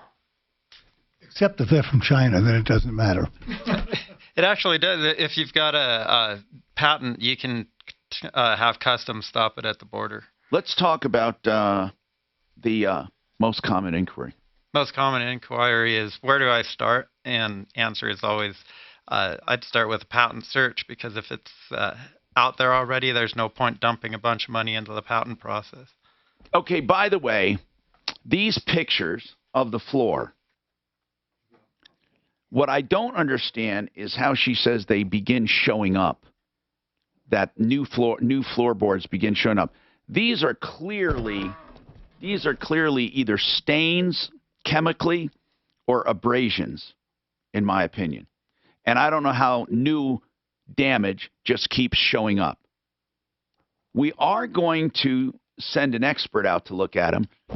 Kristen, what kind of test did they do? Did they pull a board? They took some samples from a box that was in our garage still. Were some of them doing this? Yes. And they took a sample of some actually doing this. So there was stuff, there's stuff still in the box that was delivered to your home. And and it shows this kind of damage. Looks horrible. It does, I know. But it's a spot more than anything. If you run your hand over it, what does it feel like? Does it feel like an abrasion or a spot? It feels like an abrasion for most of it. That's what I'm looking at, an abrasion. It doesn't necessarily... So, yeah, it does. It looks like an abrasion. Are they saying that this is part of the look? Right. Saying that is part of the look. They are saying that there was obviously some finish problems, but they'll just replace those couple of boards. But wait, so they will... Hold on. Because you do have two different problems. You do. You have one that you're calling abrasion that I call distressed hickory. And then you have the other that looks like a finish problem. And those they're going to replace, right? The builder said that they would go in and replace those. Like I said, I think the issue is that as we go, there's more splintering that comes up in chunks of wood that I don't even know what splintering. I don't understand that. You mean like in the middle of the floor, all of a sudden a chunk of wood comes up? On the edge of a board. On the edge of a board. I see a little gouge at the edge of the board, and that is part of the distress. And when the chunk comes up, can you glue it back in? I'm not suggesting you do it, but does it come out whole or does it crumble? It comes out whole. So I suppose I could glue it back in. No, and I'm not saying you do that, but I truly believe that what you're pointing at is what they call distressed. I mean, I really do. And maybe some of it's just overly distressed and you don't like it. But I don't think when you say new stuff shows up, you're not talking about all of a sudden a floorboard is going to show that's smooth one day will show major abrasion another day. It seems impossible to me that can't happen. Or are you saying a floorboard that looks normal shows some spotting? Because you have two different kinds of damage. You have abrasion, and then you have spotting. So which one is it that keeps showing up new? The spotting. Okay. All right. Yep. Oh, man. We need to get an expert out there. We do. Let's get an expert out there. And look at it. We have to do that. First thing. John, welcome to the show. What's going on, John? Yes, sir. Thank you, Tom. What's happening? On the 27th of October, our car was struck in the middle of the night while we were sleeping. And it was a drunk driver. This would be his third DUI. which he shouldn't have been driving to begin with, I don't think, by state law. But anyway, they have been dragging his insurance company's been dragging their feet. What are they dragging their feet about? Well, for 3 weeks, our cars are, well, for 1 week before they sent out the estimator, it was 1 week there, and then it was 2 more weeks before they sent us a settlement offer. They totaled our car. What kind of car? A Subaru. What year? What make? What? Tell me everything. The model. 2008 Subaru Forester. Okay. So anyway, listen. First of all, the guy that hit you is responsible to you, and you don't have to deal with his insurance company, but you are. So does this guy have any means, any money, anything? At this point, we aren't even dealing with their insurance company. We've turned in a claim into our own company. Okay, good. So what's happening now? Did you have collision coverage? No, this wouldn't be collision. This would be comprehensive, wouldn't it? Yeah, she had comprehensive. No, I'm asking you, what part of your insurance covers this if it's parked? Comprehensive, I suppose. That's what I think. So what is your insurance company doing? Well, they're not getting back to us on. We have one big question. It's been sitting in the auto body shop. Yes. What's your big question? Since the 2nd of What's your big question? The big question is, how does she? They're not contacting her, and she can only contact them through text because she's a school teacher. She doesn't have time during the day to take phone calls. What is your point? What is your question? Over the email. That and the money that we're out for the storage fees, her rental car, all this stuff. Who pays for that? Well, she does. They're not going to pay for it. Who's saying that? The insurance company. Well, her insurance doesn't have an agreement with you. Her insurance has no agreement with you. They don't have to pay anything that's not covered. Nothing. And even the stuff that is covered, she has to cooperate. You need to put in a claim with your insurance company and wait for your own. Is your insurance company helping you or not? Your insurance company should be helping you. Is your insurance company helping you? They're closed on weekends and she can't contact them. Your insurance company, John. Yeah. Who is it? She doesn't have to contact them. Hartford. Okay. Are they being responsive to you? No, not necessarily. Not at this point. I don't believe they are. All right. You need to write a letter to your insurance company saying you're pursuing bad faith. You're pursuing bad faith against them because they're not taking care of you. Period. They need to take care of you. Second, you need to sue her directly. You don't wait for her insurance company. You slap her with a lawsuit for all of your losses, everything that you've experienced. That's what you do. You want to get her attention, you sue her personally. Let her worry about her insurance company. You bet your ass when she gets sued, she is going to respond to her insurance. What the hell is he giving her a pass for? Yeah, but I thought you said it was total. That's right. If it's total and stuff, there goes your. And they said they were going to. Well, after a couple of weeks. She still has to sue. She still has to sue the people. She has to sue them. I don't know how she's going to get around it. This sucks, but you got to do it. But I didn't understand it. He said it was total instead of been in the body shop. Well, it's sitting there, total. Well, she's getting his money though. He has nothing to do. Get a new car. Yeah, if it's total, they should have sent him a check already. What is the problem, though? I don't like say, boy, about sitting in the body shop. I mean, if it's totaled, it's freaking done unless you bought it back from him. Is he still on the line? Yes. Ask him. He said it was total. Did they send him a check for the car? Oh, that would be curious. Ideal Home Loans for your next Ideal Home Loan. That's right. It's really simple. You call Ideal and you get all the benefits like credit optimization. They will do whatever it takes to get you the best credit score. That means helping you correct your credit score if you need it or to transfer a balance here or there. It's quick too. Even if you're approved, they can get you better pricing with a better score. They also do the interest rate guarantee. If interest rates go down after you close, whether it's a refi or a buy, they refinance you free of charge. And then they have the custom term loan. You can pick whatever term you want, so you get the payment you want. And all guarantees are put in writing. IdealHomeLoans.com is the website to get started. IdealHomeLoans.com. 867-7000. Locally owned and operated in Colorado for Colorado. And what you need to do is contact them now, and you'll get financed in 3 weeks or less, including their pre-approval, which is like a cash deal. IdealHomeLoans.com. Okay. Hey, do you get any negative from your baked sugar, Mark, for your ice cream? Do you have What do you mean? you get like a stomach ache or nothing? You don't. I love it. Aftertaste, nothing. It's just perfect. It's funny you said that. One time I ate like 8 of them. I don't know if it's because I ate so many of them, seriously, or if it was Eight what? Yeah, when I make a batch of ice cream, I put them in push-ups. Oh, good. I got to figure that out. Plastic push-up pops. Oh, you do? And then you just throw them in the dishwasher and reuse it. Amazon, you get like 50 of them for like $10. How do you get fake ice cream? It's not fake ice cream. Just use fake sugar. Oh, just use But one time I ate the equivalent. Well, not the equivalent. I ate alcohol like 8 sugar. fucking push-ups. Alcohol sugar has that effect. And I got a stomach ache. Alcohol sugar sometimes have that effect. How long does it take you to eat It has a laxative effect sometimes. A couple hours. So maybe you got a cold stomach. You're eating so fast.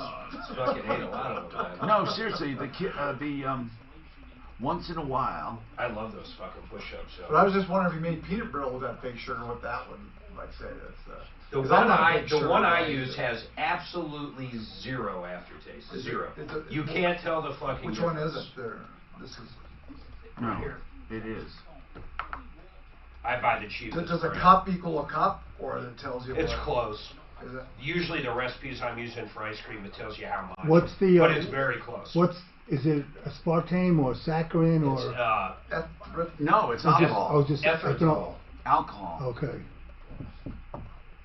I've never I'll tell you this kind right here, if you eat like cornflakes with sugar on it, or a kid does, he would have no fucking idea it wasn't sugar. Really? That's how real it is. Really? Yep. Wow. It's good. It's really remarkable. It is There's no quite aftertaste. I don't know how they do it. It's good. So this peanut brittle is sugar, full of sugar. I bet it's bad for you eventually, though. Don't you think if you have too much of that shit? Alcohol sugars are in there. They don't react. They don't accumulate. That's why you get a laxative effect. It's like fat. I'm trying to think if I was shitting my ass. It's like fat. Fat goes through. And that's what I'm just asking. I don't think Fat does it. So. You heard me. I don't care. Anyway, I don't give a shit. Usually, I'm not going to take all of it. I'll just take. Dan. I know. No, it's down there. Go ahead, bring it up. Here. Yeah. I did. That's all I want. Here. Give it to him. I don't want to take any more than this. You took that big piece over there? Big pieces. Hey Dan, But I need to start over. bounce it off. I'm sorry, Dan. Okay, perfect. I'll be right in there. Okay. No, peanut The brittle. holidays. Mark, what's this fake sugar you're using? Ethanol. Want some peanut brittle? It ain't fucking cheap, I'll tell you that. It's $18 for 2.5 pounds. No, I found it a little cheaper than that. Oh, really? If you buy it in 5, what size did you order? A 5 or a 10? Whatever you told me. Yeah. So is it better than that other fake sugar? That other I've fake- marked there as zero aftertaste. No. It tastes just like sugar. Well, here's Anthony's is That's the cheaper. brand I got. Okay, that's cheaper. That's the brand I got, Anthony's. But I bought a is that a 5er? Well, $13 for 2.5 pounds. I bought the big one. Is there a big one? I think they have a 5-pounder too. What's that other popular fake sugar? Mark, did Suzanne make this brittle? It's not the. No. This is the name of the chemical. It's called erythritol. Daphne, It do you doesn't know how matter to what make brand. peanut brittle? Do you know What's how to better make about it? I wonder No, if we use that aftertaste. fake sugar I got, if you can make it with that. I wonder. Zero. Is it 0 calories also? Yeah, 5 pounds for $24. That's probably the one I got there. But You know what I also order on Amazon that's cheaper? Is the damn coconut milk. Fuck, I can't believe it's cheaper than going to Walmart. It drives me what do you use insane. that? Oh, you use that for ice cream. Ice cream. Not all ice cream, but some recipes call for half and So half. we're in Malibu. These fucking shops selling shit. You can go right there and look on Amazon Yeah, I know. and get it for a third the price. Yeah, but you can't. I was thinking of ordering something while I was there. It was like there'd be a Hi, Tom Martino here. Now listen, I know John didn't want to do a lawsuit, and I know people get frustrated when they're in an accident and somebody's not cooperating with their insurance company or your own insurance company. Let's just go, John, listen. You did say they totaled your car. Who's they? The other insurance company or your insurance company?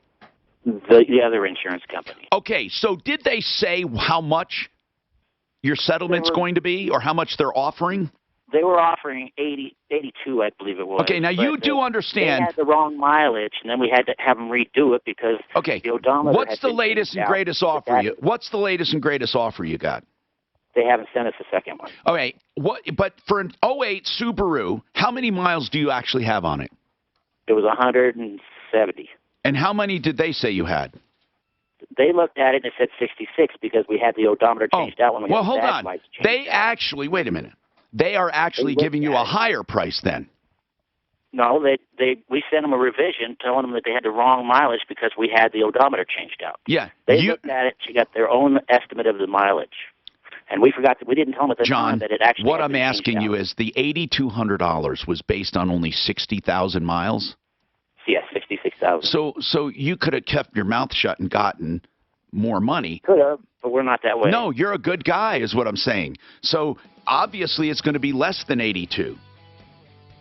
Oh, yeah, I'm sure it's going to be less than 82. But you're a really good guy. I mean, seriously, you're a really good guy. So now you have to figure out what's fair, and then you have to sue that person.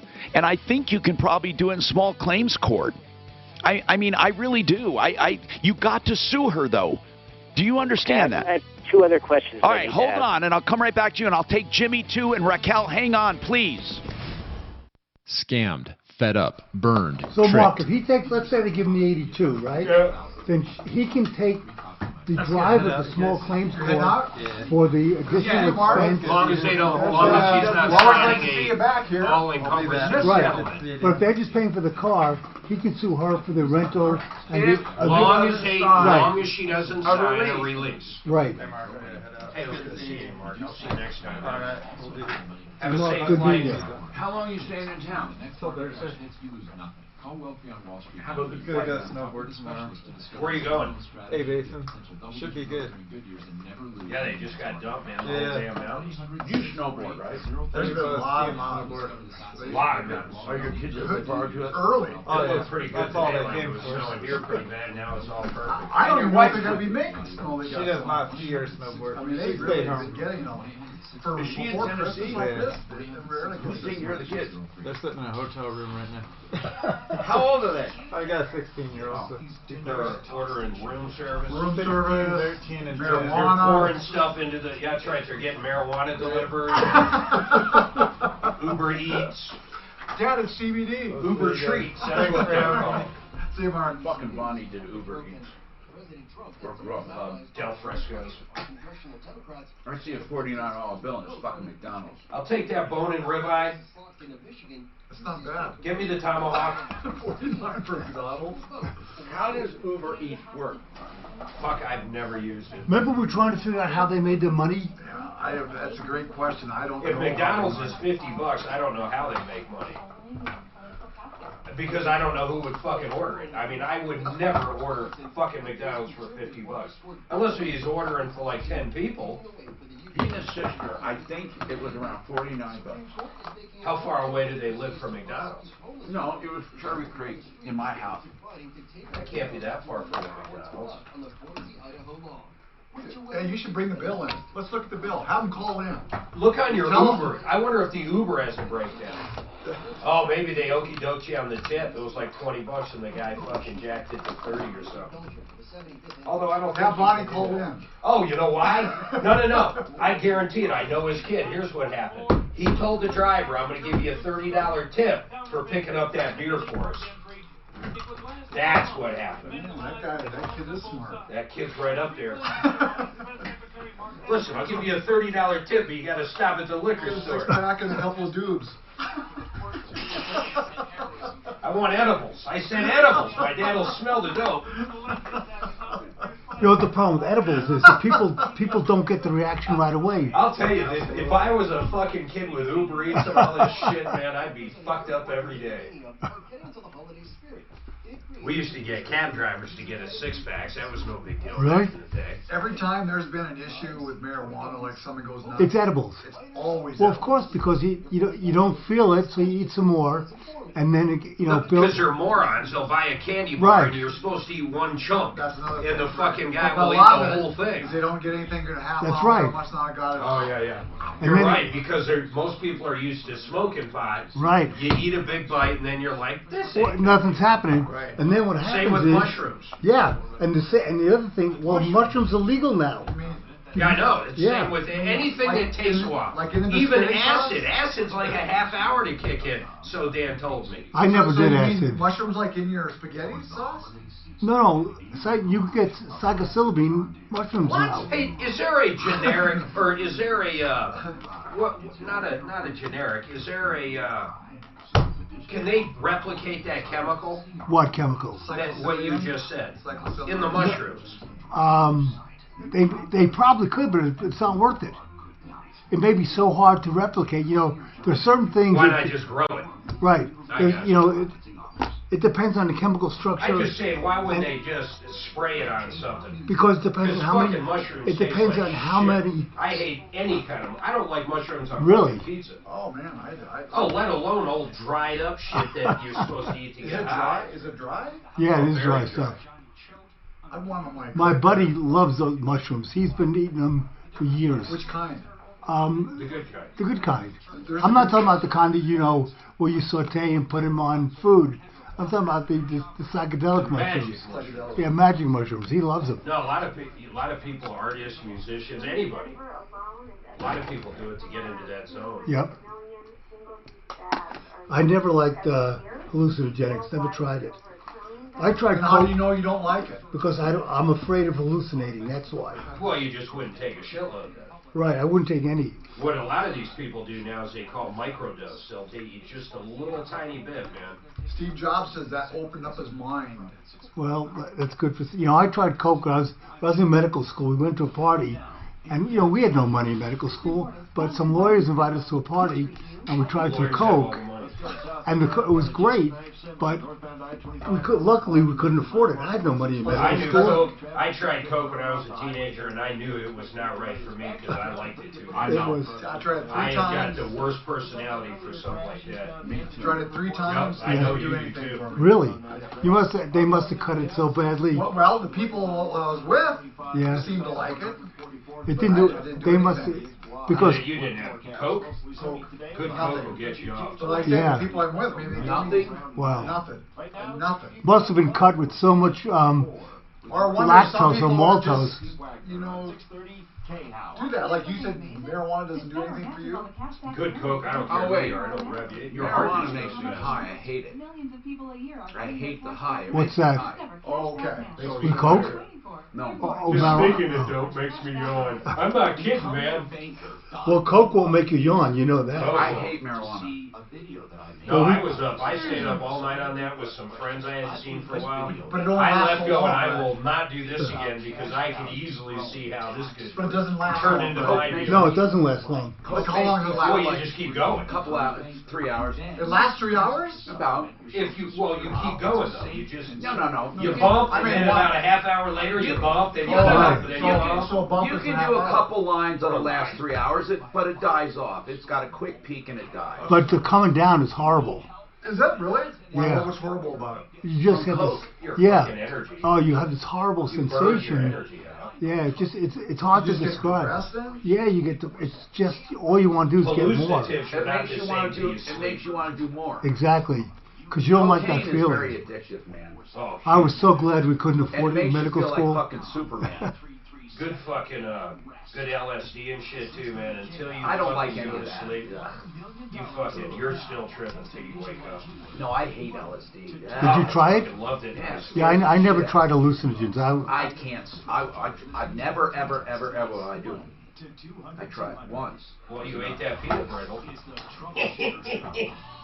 Man. We'll see if it was spiked. Who made the peanut brittle? You did, or no? I think she bought it. You're looking at him. You made it? Did you put any edibles? Hi, Tom Martino here. Welcome to the only show of its kind anywhere in the universe. And don't forget, realcbdthatworks.com is having their 12 days of Christmas. You put in Xmas30 in the coupon code, and you'll get 30% off. Xmas30, realcbdthatworks.com. Okay, what's going on in your life? we're going to find out. Now, listen, this happens a lot. People get into an accident. The other party is not cooperating with their insurance, with you. The insurance is not cooperating. This guy is getting somewhat of cooperation, but he needs help. Now, this is one of many issues we handle. We can handle anything you want. Raquel has a landlord-tenant issue. What is your issue? We have a team here ready to help, and we are qualified to help, recovering millions of dollars for people over the years. So let's get to this part. John, his car was parked. A drunk hits it, a drunk teacher. She's not cooperating, but he managed to get an offer from them, but it was too high based on the mileage. Here's what I say. When you have a loss of any kind, you go after the person who caused the loss. Now, obviously, their insurance will end up paying, but only if they go to their insurance. But usually, if you sue that other party for all your damages, including attorney's fees, you go after them. They get scared and call their insurance and say, take care of this. So, John, you have to calculate your losses. Now, it seems to me your car is going to be worth about $6,000. And you're asking, but, you know, you're asking what about, and you have to include your sales tax. That's where I come up with 6. So I want to know what other losses. Right now we're into $1,000 worth of storage fees as well. Okay, now whose storage fees? Are you storing it? Well, we had to have it all the way to get it estimated. Okay. And we did that, and we're upwards of $1,000 for it, and we need to know if we should haul They'll it never off of pay the that. lot, take it to our home. They're not going to pay. They're going to say you That's should right. admit. That's what I'm saying. They're going to Should say we you bring it to our house now. I would. I would the correct mitigate. settlement off? I would mitigate my damages because they're not just going to pay just because it's sitting there. And you're going to. The other question. Yeah. The other question is the victim impact statement. What goes on into that? I put everything. Everything. I put in everything. All the stress and all this crap. Well, you can't put in intangible stuff. You can put in missed work. You can put in injuries. You can put in storage. You can put in everything. That doesn't mean you're going to get it. But now listen, this is a teacher that was drunk, right? It wasn't a teacher. My girlfriend's a teacher. Oh, I'm sorry. Okay. A drunk man. He's had 3 DUIs. So listen, you have to go after the He doesn't have anything. We've looked into it. He doesn't have any money. You still have to sue him. Now, the insurance company, you're going to either have to go with your insurance, and your insurance has been delaying because your girlfriend can only text. Well, that's not their fault. That's your fault. So whose insurance is it? On the weekends. They can't even talk to her on the weekend or in the evenings when she's off. John, it's not their responsibility to find a time to communicate with her. It's the other way around. Now she's got to take days off work to hope that they'll call her back. Well, I don't think she has to take a whole day off. Look, certainly you can do something in between. But what I'm saying to you is you got to get off dead center. So it's her insurance. It's not even yours, right?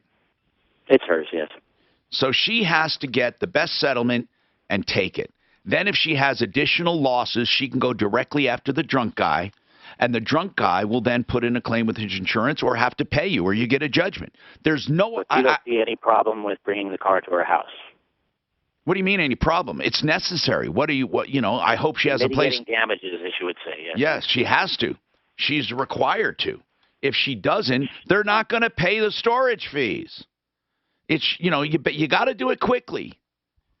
303-713-8255. Welcome to the show, folks. Let's go to the phones, okay? Now, let's go to, we have the parole officer on for, what do we have on here? Tell me who we have. We have, tell me what's going on. Christina on line 1 is a family member of the mother that committed suicide in Florida. She wants to speak about a protection order. And now I see Kelsey. Did you say Christina? I meant Kelsey. Okay. Sorry. So Kelsey, she is on the line to speak about a protection order against Michael, the father, who has custody of the children. I brought Dan up. Let me bring people up to speed. First of all, Michael is the biological dad of the 2 kids. The kid's mom committed suicide. The family is fighting against Michael, saying he shouldn't have the kids, yet he is their biological dad. Prior to the suicide, what was the parenting agreement? Do you know? She had, the woman that killed herself had full custody of the kids in Florida. Michael was in the can up until about a week ago, and he just got out of the joint after 8 months. And he wants to see his kids. Well, it's not just that. I mean, he is the guardian. I mean, it's dad. Him, yeah. Okay. Who is fighting Michael for custody? No one's fighting right now. They're just talking bad about Michael. They want their say on the radio. And Kelsey is part of the family fighting against Michael? Yes, and she is a lawyer, and she lives in Texas. And she does not feel Michael should have custody? I believe so, yes. Okay. So, Kelsey? Hey, what's up? Not much. You are how are you related to this situation? So, Christina's mother is married to my uncle. Okay, so you're a distant relative. So Christina, I've referred to Christina my whole life as my cousin. So she's not biologically. Right, I understand. Christina is like a cousin to you. Christina committed suicide, and you feel Michael, the biological dad, should not step in and take the kids. Is that right? So here's the thing. It's not that anybody feels like Mike shouldn't see his kids. I think Mike absolutely should see his kids. I think that Mike needs to get back on his feet, though. I think Mike needs to have some time outside of jail and get a job and get back on his feet before he takes full custody of his kids again. And so what does Michael feel? Do you know? So, I've not talked to Mike. The only thing I know is what I've heard on the radio. Okay. And did you, Daff, talk to Mike?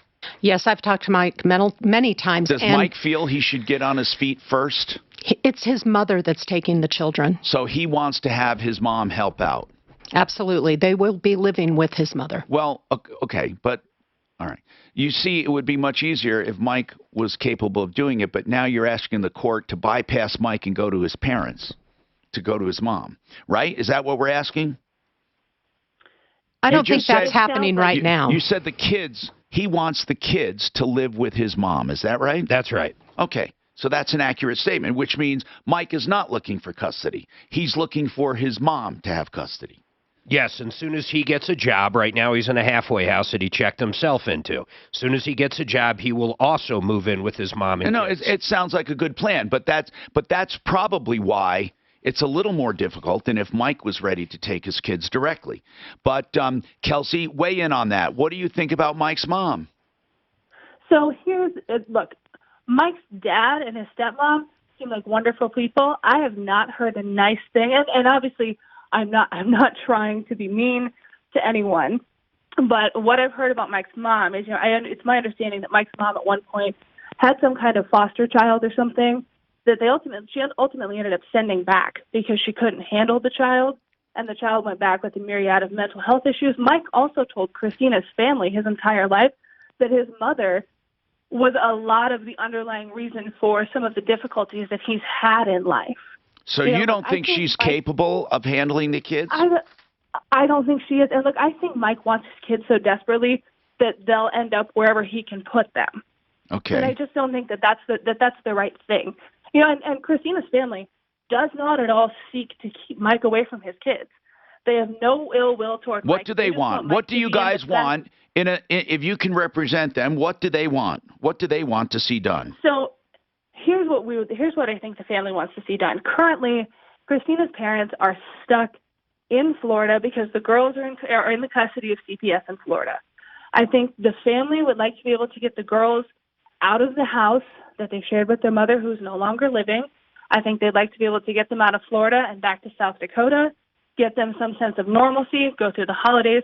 They also want to be able to bury Christina, which we have not been able to do yet. Okay. And I think they want Mike to get back on his feet, and they want to help Mike get back on his feet, because really the thing that everybody wants here is what's best for these girls. And obviously it's in the girls' best interest to have their dad in their lives. How old are their girls? They're 10 and 12. What do they want? You know, it's my understanding that that the girls would prefer to be with their maternal grandparents right now, with Christina's family, until their dad is ready to be able to take care of them. Okay, so has this been in court at all yet? Oh, no, this all just happened. Where is the dad living, Michael? He's here. Okay. He's in a halfway house here. And the mom died in Florida. Yes, she committed suicide. Where was the divorce? It is unclear to me so far where the divorce was. Because that's who is going to have jurisdiction for the kids until it's changed. Wherever the original divorce was filed is where there will be jurisdiction until it's changed. And she mentioned that, trying to get the kids away from social services.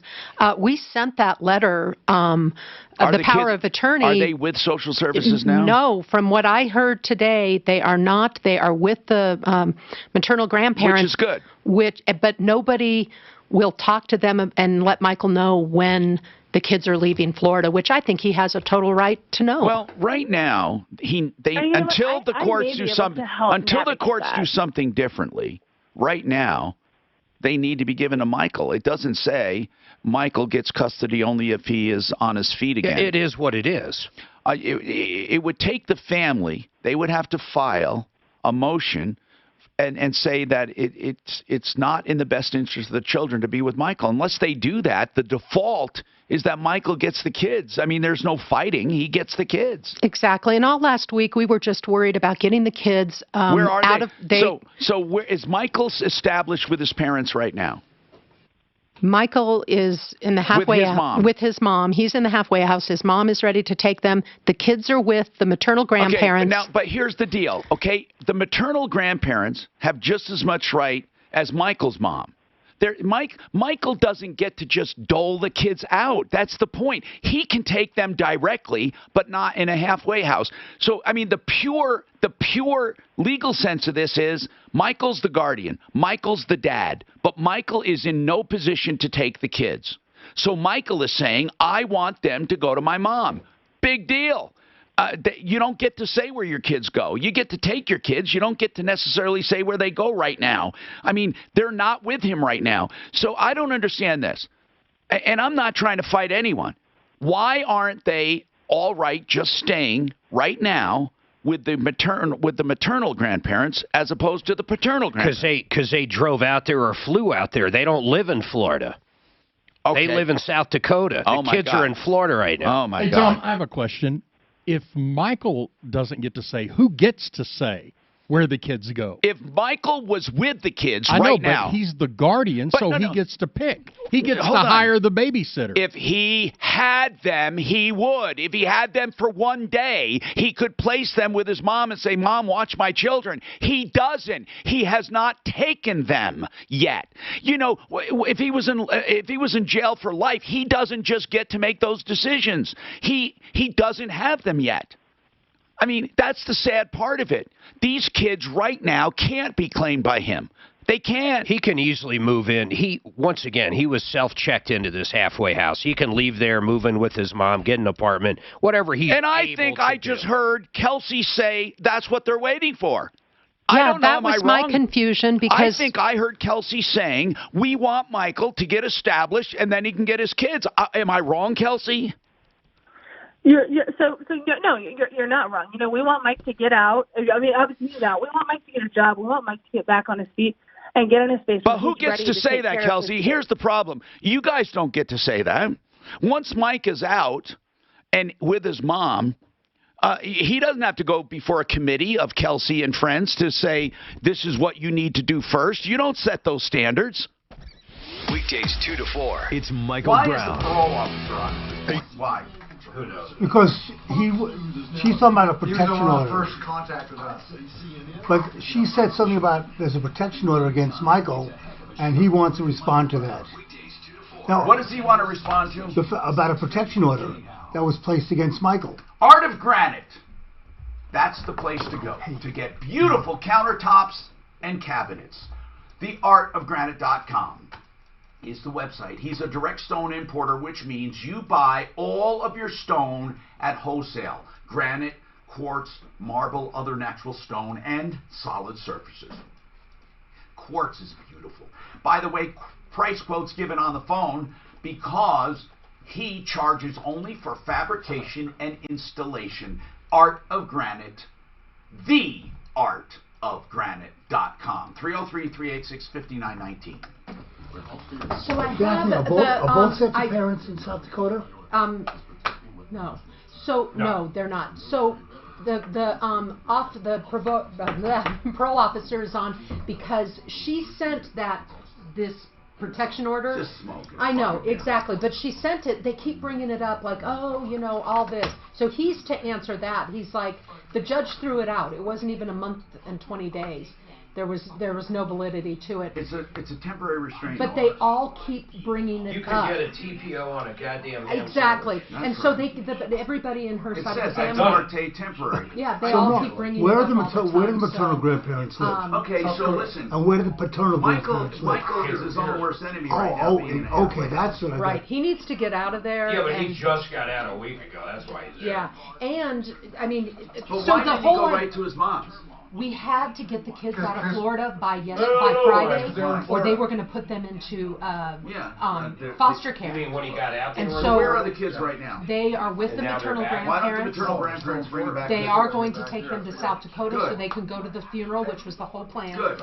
Michael signed, Bonnie filled out a form of the one that social services sent. She goes, this doesn't Okay, even what answer. did she fill out? That's all I She care made a about. permission slip, basically. She said, and it states very specifically that the kids can go to South Dakota, but then Michael gets to pick them up in South Dakota and take them home to his mother's house. How much is your shipping? Yep. That sounds pretty straightforward. Doesn't say price. Okay. Yeah, so it's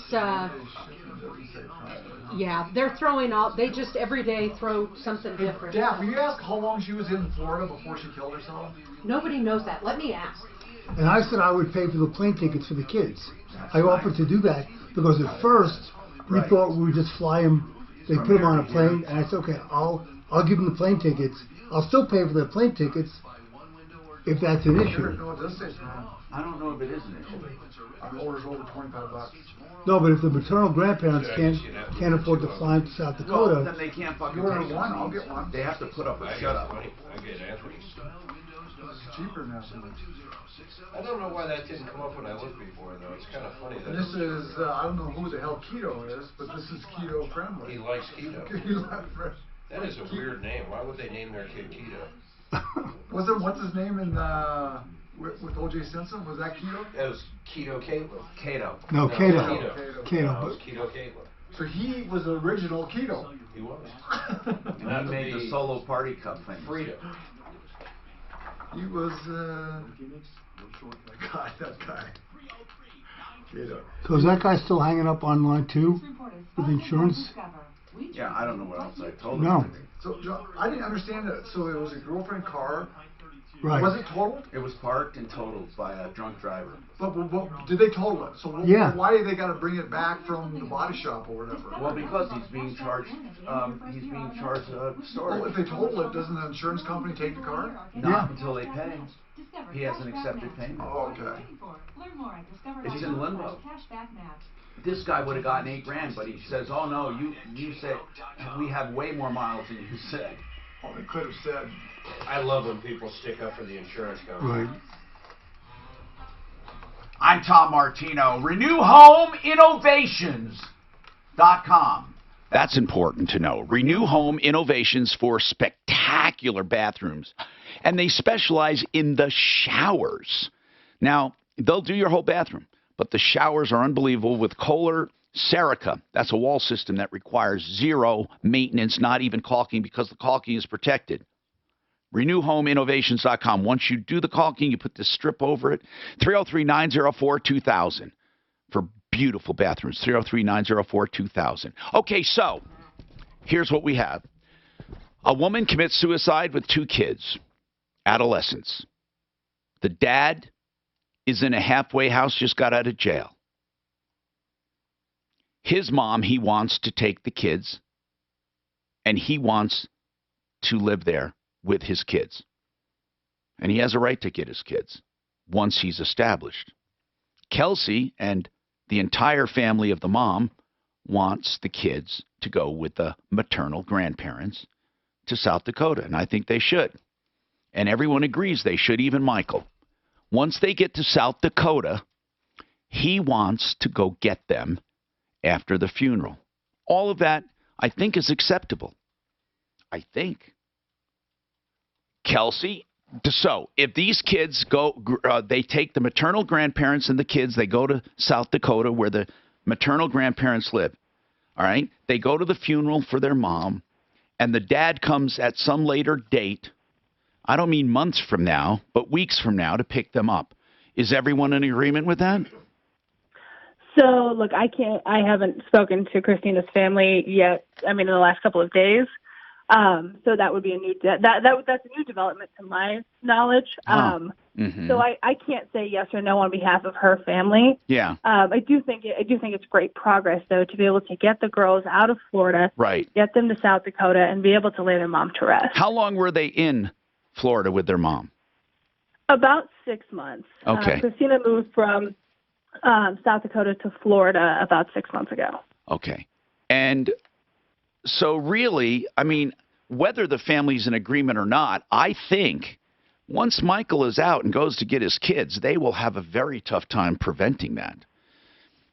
I think you're correct. And look, nobody wants to prevent Mike from seeing his kids. I'm not talking about seeing. You keep saying seeing. They're his children. That means living with him. Yeah. Correct. And no, I don't think anybody. I don't think there's nearly as much ill will in this situation. Okay, good. As there appears to be. Is there a reason why he should not get full custody of his kids in a few weeks?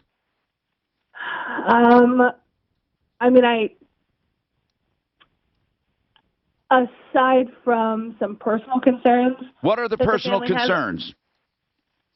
Mike just got out of jail. Mike's had a really hard time holding down a steady job. That's an issue for almost the What was he in jail for? Do we know what he was in jail for?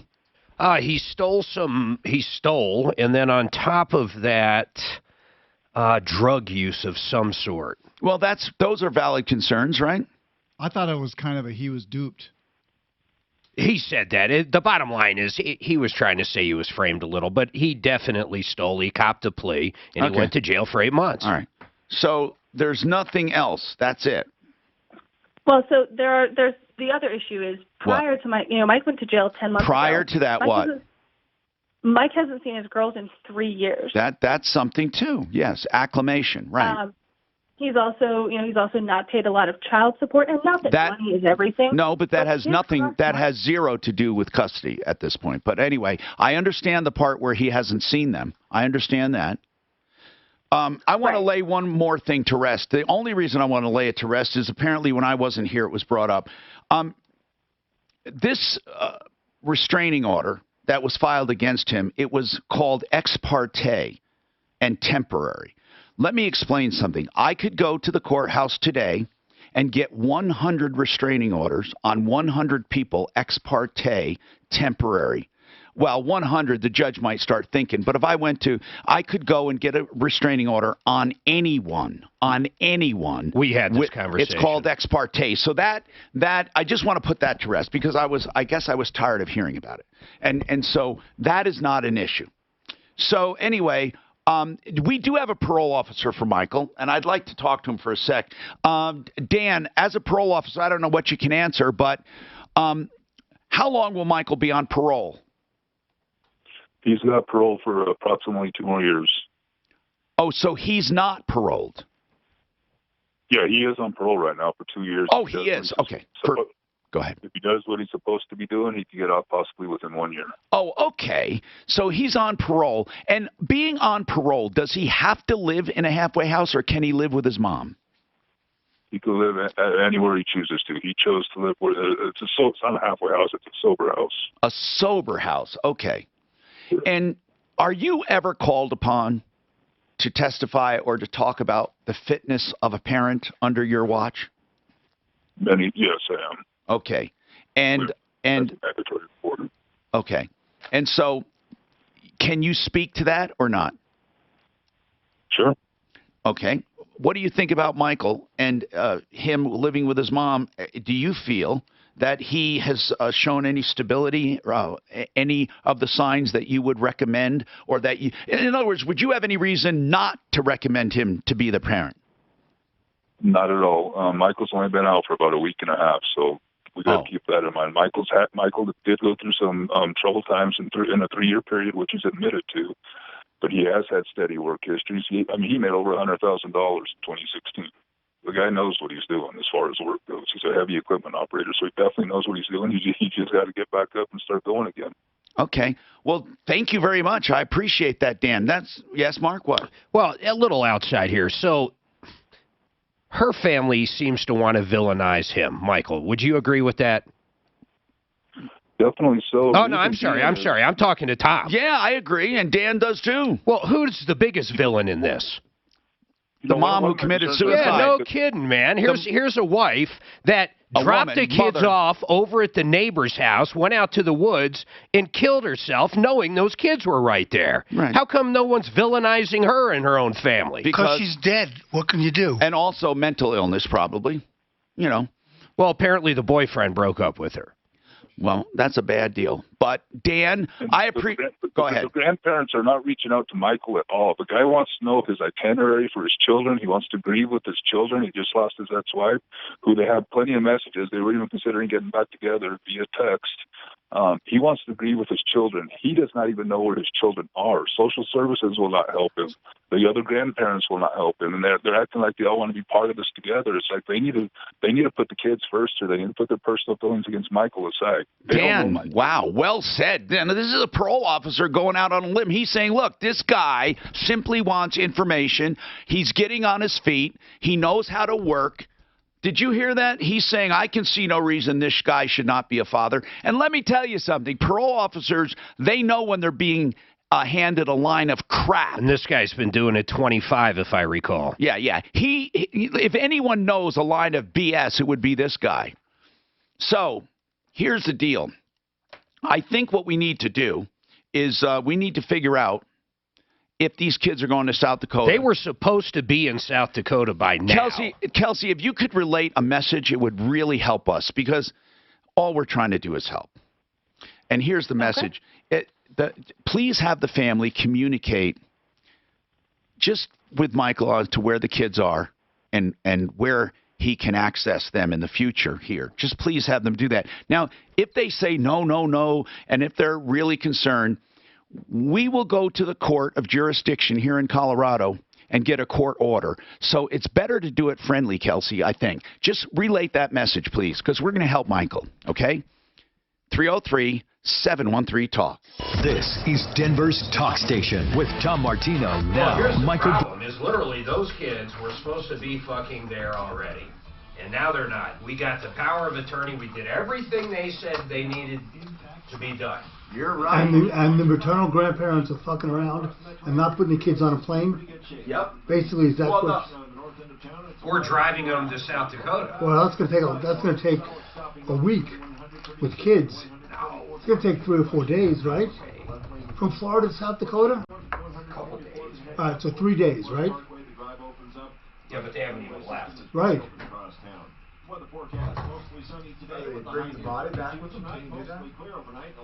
Yeah, they said they got a hatchback. Don't you remember what movie was it where they had the dead Vacation. Yeah, where they had the dead grandmother on top, right? Strapped it on top of the strapped on top of the car. And then he tows the dog. Right. The dog is towing. Well, they don't know for sure. The leash is just there. I bet he gave it his all for the first couple miles. Now, why are they talking about the body being in Georgia? Okay, guys. MileHighEstatePlanning.com. That's the website for Blake Harris, and I urge you to look him up. If you're looking for wills, prenups, postnups, trusts, even probate work, someone is contesting a will, or you want to contest a will, or let's say you want to avoid probate, or someone just died, you don't know what to do. Even litigation, whatever it is, or simple powers of attorney. MileHighEstatePlanning.com. 720-924-6171. Free parking near Union Station. Convenient appointments, even nights and weekends. He has all 5-star ratings on Google.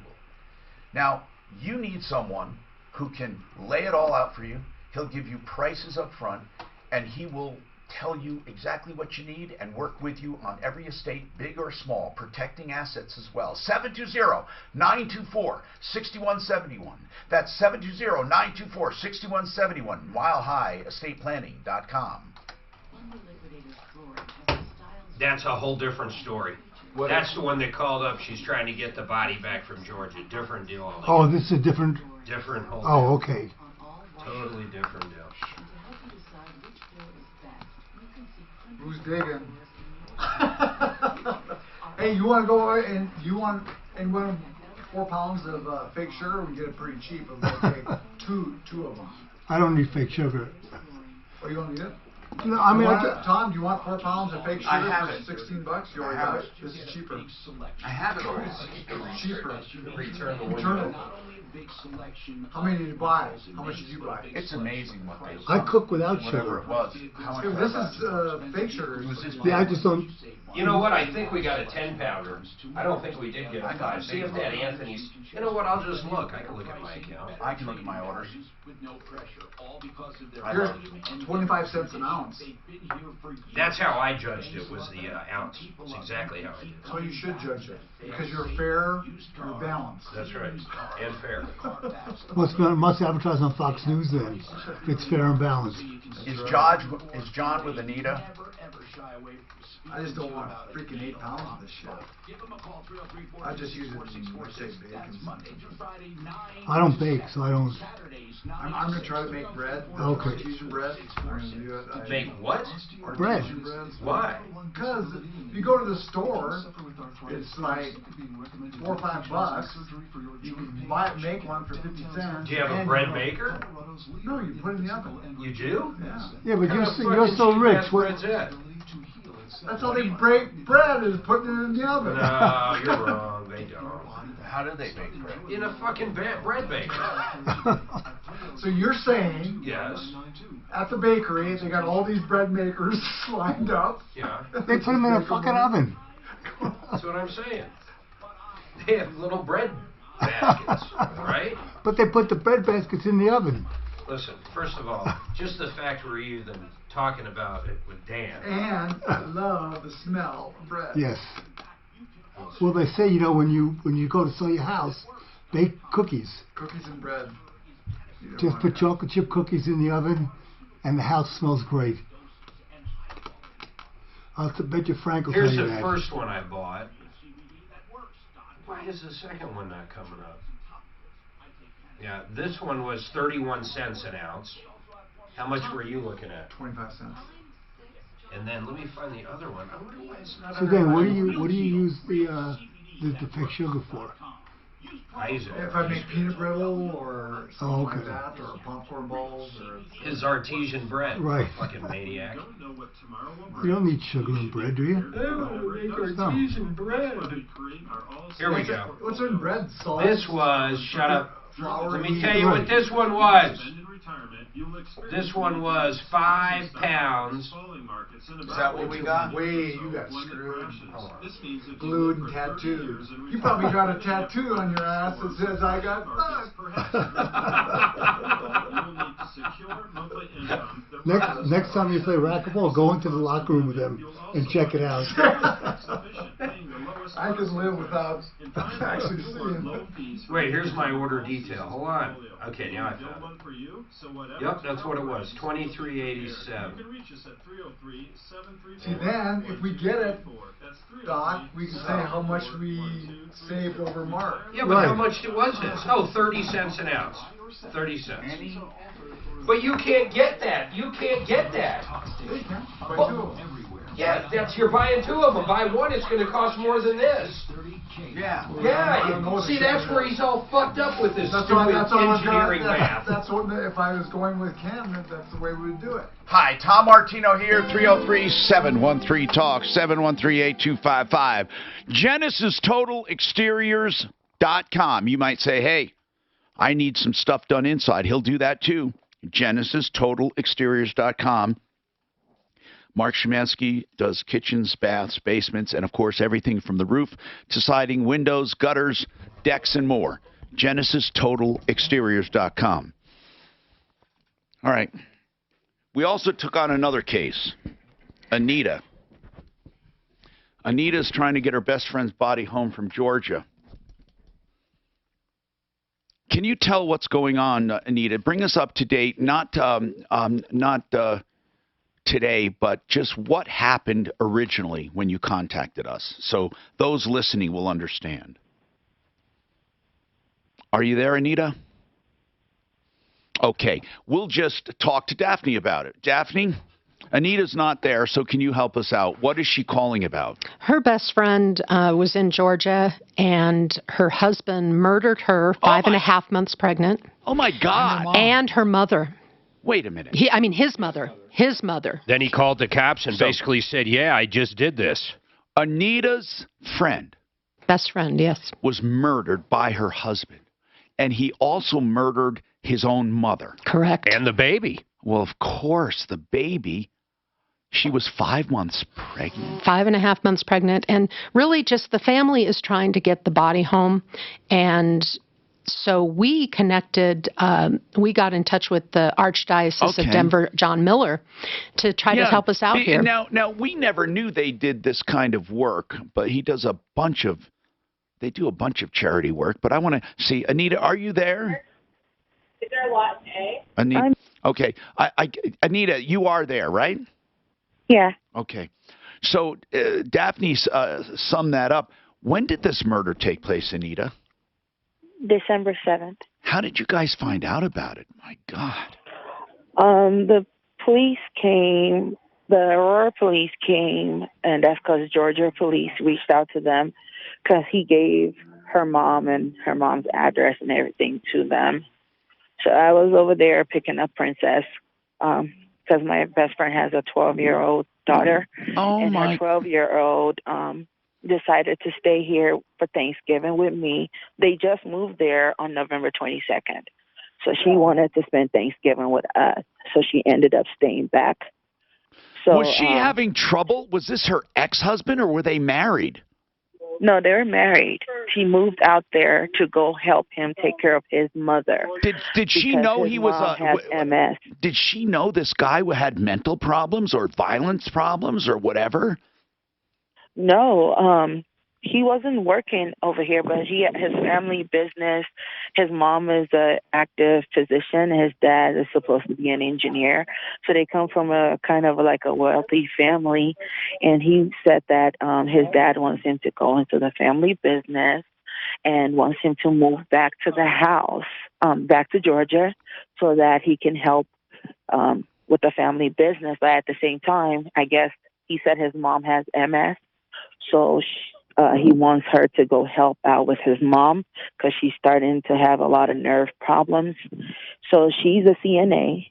So she came to my house on the 16th of November because she knew that, you know, we had this path of our kids will grow up together and all that. So she came and we had the conversation of, I know it's going to hurt your feelings, but I just want to be able to go over there. And plus, we do a lot of charity cases and fashion shows over here. She's also a model here in Colorado. So she was like, I'm going to be back for some of the model gigs. It's not going to be permanent. It's just I need to go and see what the situation is and help him out. Anita, were they having your friend's name? What's her name? Venus. Venus. Was Venus having any trouble with her husband? Were they getting along? I mean, what did you know? They were getting along. I mean, her mom let her move. If they weren't, her mom wouldn't.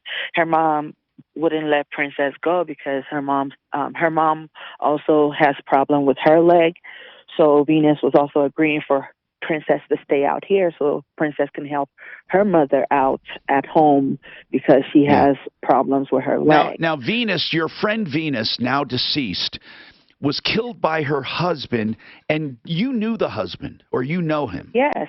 We've had dinner. He's hanged out with us. He's been in my house so many times and everything. He's always quiet, and he keeps to himself. He doesn't go out a lot. My God, we He always hear smiles that, whenever don't we? he's They're around. quiet. They keep them. Did this utterly shock you completely, or did? Because sometimes when things happen, people say, "Oh well, he was kind of weird," but this was a total shock. I'm speechless. I've asked the question, what is it? From what I'm gathering, from what the police are telling Venus's mother, and from what his father, who's still alive, who had traveled when this happened, is saying, they said that the mom was brutally beaten up. Oh my God! The mom was I don't know about Venus, but he didn't share any information about Venus. We don't know if he was doing something to the mother and Venus walked in on it and he just panicked and killed her too, or what. We just know it was a blow to the head from a bat that killed her. That's it. But from what the father is describing, it looks like the mother was either running up the stairs and was being brutally beaten up. So I don't know if it was a family domestic between him and his mother and she got in the way, or if he killed Venus and the mother saw it and was trying to run away and he got killed too. How old is her daughter, Princess? Princess is 12 years old. How is she doing? She's still in a state of shock. She's been with me for a while now. You know, she's with my kids, so the kids, you know, playing around with her gets her distracted from the situation. But, you know, then at night when she's by herself and she gets into her thoughts, then it becomes very hard. Who will take Princess? So Princess is with Grandma, and she comes to me on the weekend and goes to Grandma to go to school because she's still registered in Aurora and I live in Denver. So Mom and I are just rotating right now. Did these murders make news in Georgia? It made news on Atlanta Fox 5. Oh, because Johnny was a football player. Yeah. Johnny, was he with the NFL? Edwards. No, he didn't make it. So we're finding out that I think when he was younger, he had sold marijuana or something, so it gave him a felony. So they didn't accept him for that, and he left Georgia and moved to Colorado. You know, maybe that you saved Princess's life by having her there. You never know what this guy would have done if he was with his mom, her mom. Yeah. So I was saying that. I was like, if Princess did not decide to stay here, to stay with us for Thanksgiving, and she went over there too, I can't even imagine what would have happened. Wow. All right, hold on, please, and let's get an update on what we're doing through the Archdiocese. Now, Impact Traffic. It's reported. Horrible stuff, isn't it?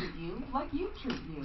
Biggest traffic problem in town is on North End. But it might have saved her life. You know, if she was there. Between 136th and Northwest Parkway. Once you get north of there, the drive. How come you got a 120 volt, right?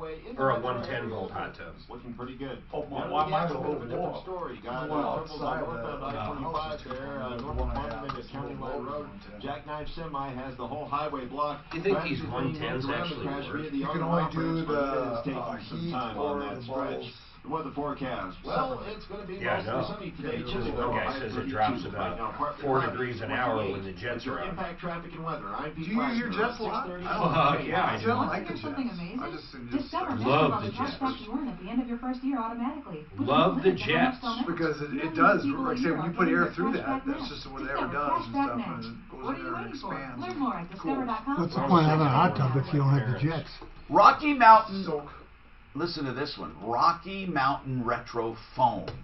Injection foam. Not a hardened, sprayed-on foam. Or it's not a hard thing. It's something that stays pliable, and it goes in your walls from the outside. Rocky Mountain Retro Foam can insulate your old home or your home that has regular insulation and make it almost airtight, for goodness sakes. It can relieve or reduce your bills by 50%. And it's done in one day from outside the home. It fills every nook and cranny of that wall. If you look at this video, you'll be sold. Rocky Mountain Retro Foam. If you're thinking about insulating, you must look at this video. FoamYourWalls.com. That's FoamYourWalls.com. 720-676-6333. 720-676-6333. Take a look at this video. Environmentally friendly, incredible stuff. FoamYourWalls.com.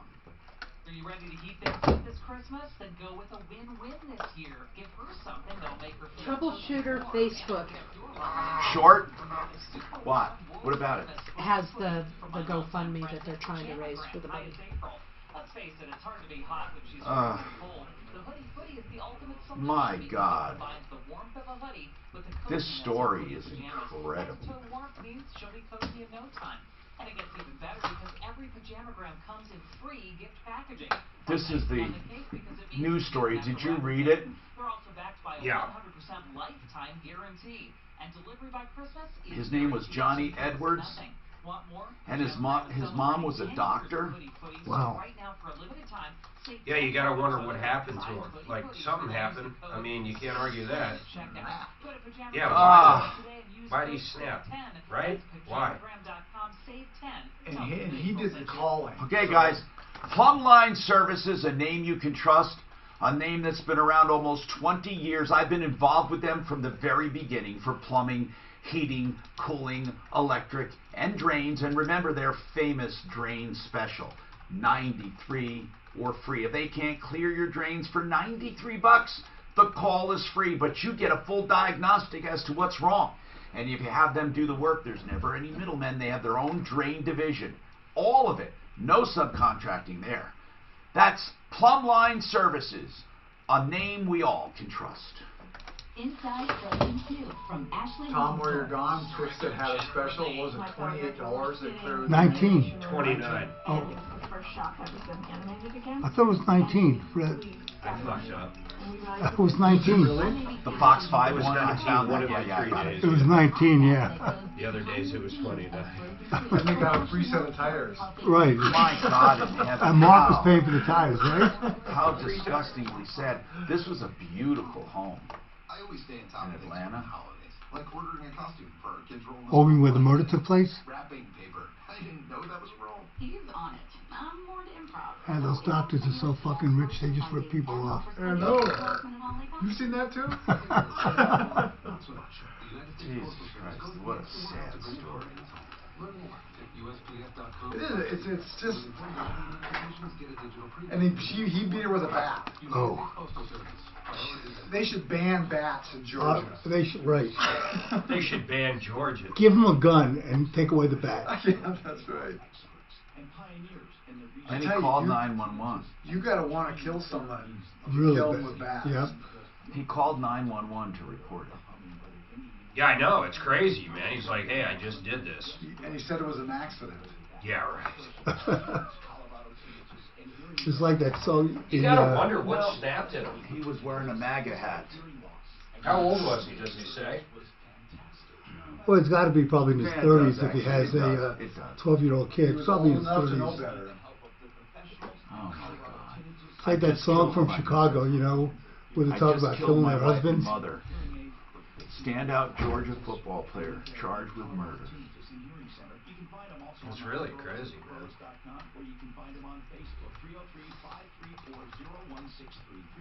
I don't like to say he didn't kill himself. So that's kind of funny. Yeah. Yeah, he called the cops. Can you imagine throwing not only those lives away, but your own? Right. Oh, the whole fucking thing is insane. And that they should write things just like the 15 seconds that ruined your life. Oh, right.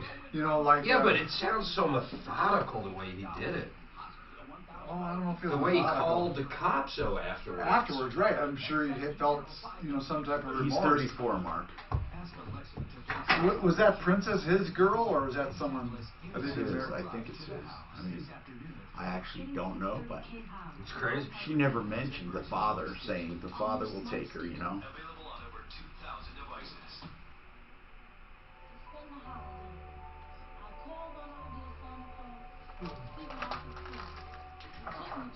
Is this me? Hi, Tom Martino here, 303-713-TALK, 713-8255. Don't forget, realcbdthatworks.com. Put in the promo code XMIS30. Get 30% off for the next 12 days of Christmas. And Raquel, excuse me. I'm going to go to Raquel. I just wanted to tell her to hold. So Anita tells us about a chilling, disgusting, violent murder. Her best friend Venus was killed by her husband. Her husband then went on to kill his own mom in Georgia. Now they want to get the body home, and they were faced with so much. I mean, so many expenses. John Miller was able to help us with the Archdiocese of Denver. John, you were here one time, and you sat in on the show. We're really happy you did. And we were shocked to find out all of the things you do behind the scenes for the Archdiocese. What are some of the things you do for the community? Well, thank you, Tom.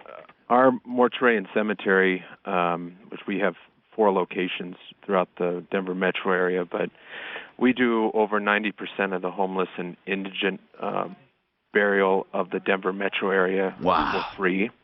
We bury, on average, 30 babies each month. These are babies that die in miscarriage, either at home or in the hospital and never make it home. We bury for free for families. We take into our care cremated remains that have been abandoned by families at local mortuaries, or for families that can't afford to place their loved one in a cemetery. We bury for free. And you were able to help this family? Yes, we've have been in contact with Anita since the show called last Thursday. We just I know there is expense, but we're trying to get it to where it's within reason. Totally manageable, thanks to you guys. Hi, I'm Brandon Webb, former Navy SEAL and founder of the Crate Club, the #1 tactical and survival gear subscription box in America. Ask them where people can contact that department. Being prepared matters. So if you're looking for a great gift, choose Crate Club. Also, from now until the end of the year, for every annual crate plan you buy, we will donate a crate to a U.S. active duty service member. So help us support the military community and give the gift to Crate Club whenever I see an ad under price it says inquire or call for price, I automatically say fuck it, it's too expensive. Everybody agree? That is a bad one, What are you bitching about? Whenever I see an ad and under the price it says call or inquire, I think too expensive. Yeah, because if it was cheap, they'd put it on there. Of course they would. It means it's so expensive we have to explain it to you. We don't trust you. This is Denver's talk station with Tom Martino. Oh, shit. 630 KHOW, Denver.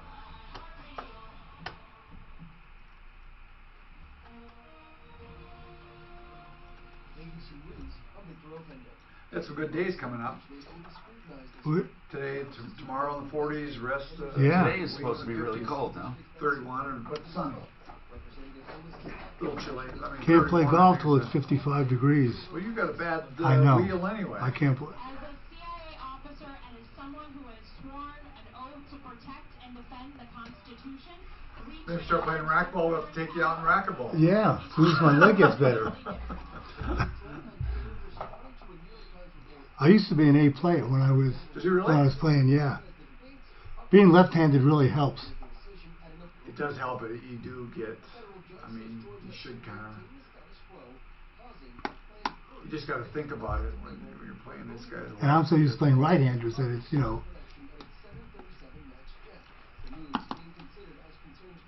Squash, I don't have any inkling of really. Well, if you can play racquetball, you could pick up squash in no time. But when we talked to the guy, at least a guy there I was talking, he says more of an endurance thing, because real good squash, they just keep on. There's no kill shots. You just keep on. Right. He says it's almost always. But there are kill shots. You just You know, it's the same thing. You do, you know, you hit it off the back wall, then the side wall, and it dies. That's the thing with squash. The ball, it doesn't, you know, it's not very elastic. Right. So you have to really hit it hard. But if you can get it, you know, back wall, side wall, it'll just die. Do you ever been hit by one? It hurts.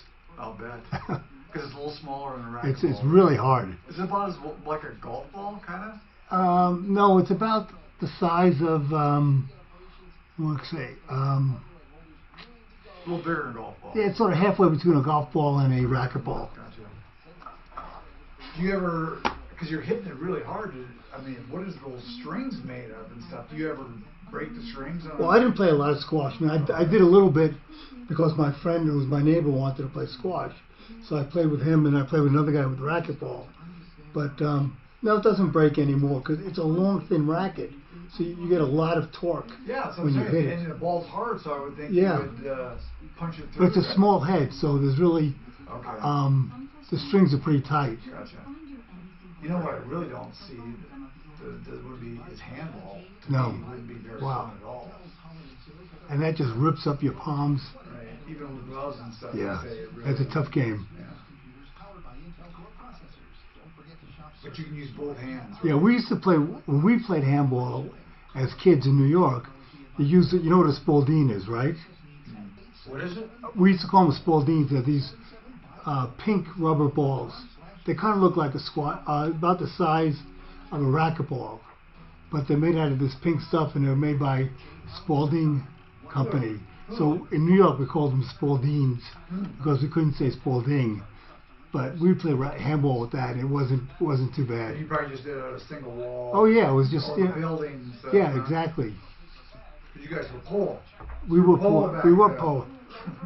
We had 5 kids, 2 parents, and 1 bathroom. That's how poor we were. You had a bathroom? 1 bathroom inside. Lucky. Man, we'd love to have a bathroom. And I had 2 sisters, so you can imagine the logistics of going to school. When I was in high school, they had something called Zero Gym. So you had your gym class before homeroom. So I did that for 3 years. So I got up an hour earlier. After gym. And I got up an hour earlier than my sisters, so I could take a shower in the morning, get dressed, and be on my way to school before they got up. So that made it a lot easier for me. Oh, I thought you'd say you'd take a shower at the gym after they... Oh shit, do I have a sweat? Well, yeah, with that sometimes. I must have a sweat in the shower. Also some slowing on northbound I-25 approaching and just past 144. That's because of road work on that stretch.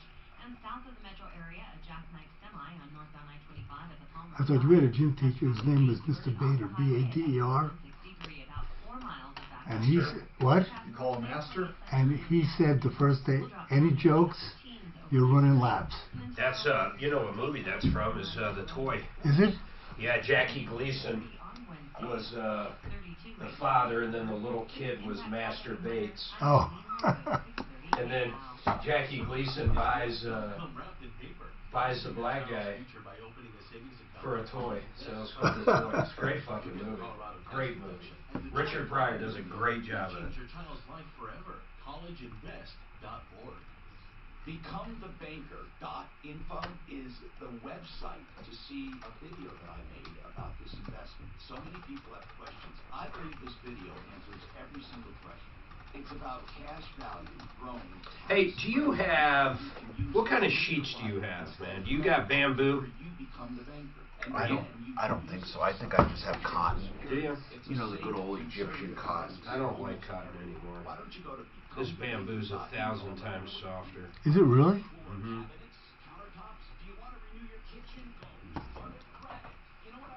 I would bet not. I can't imagine that bamboo would be softer than 1,000 times? It's not 1,000 times, fucker. The master of hyperbole, right?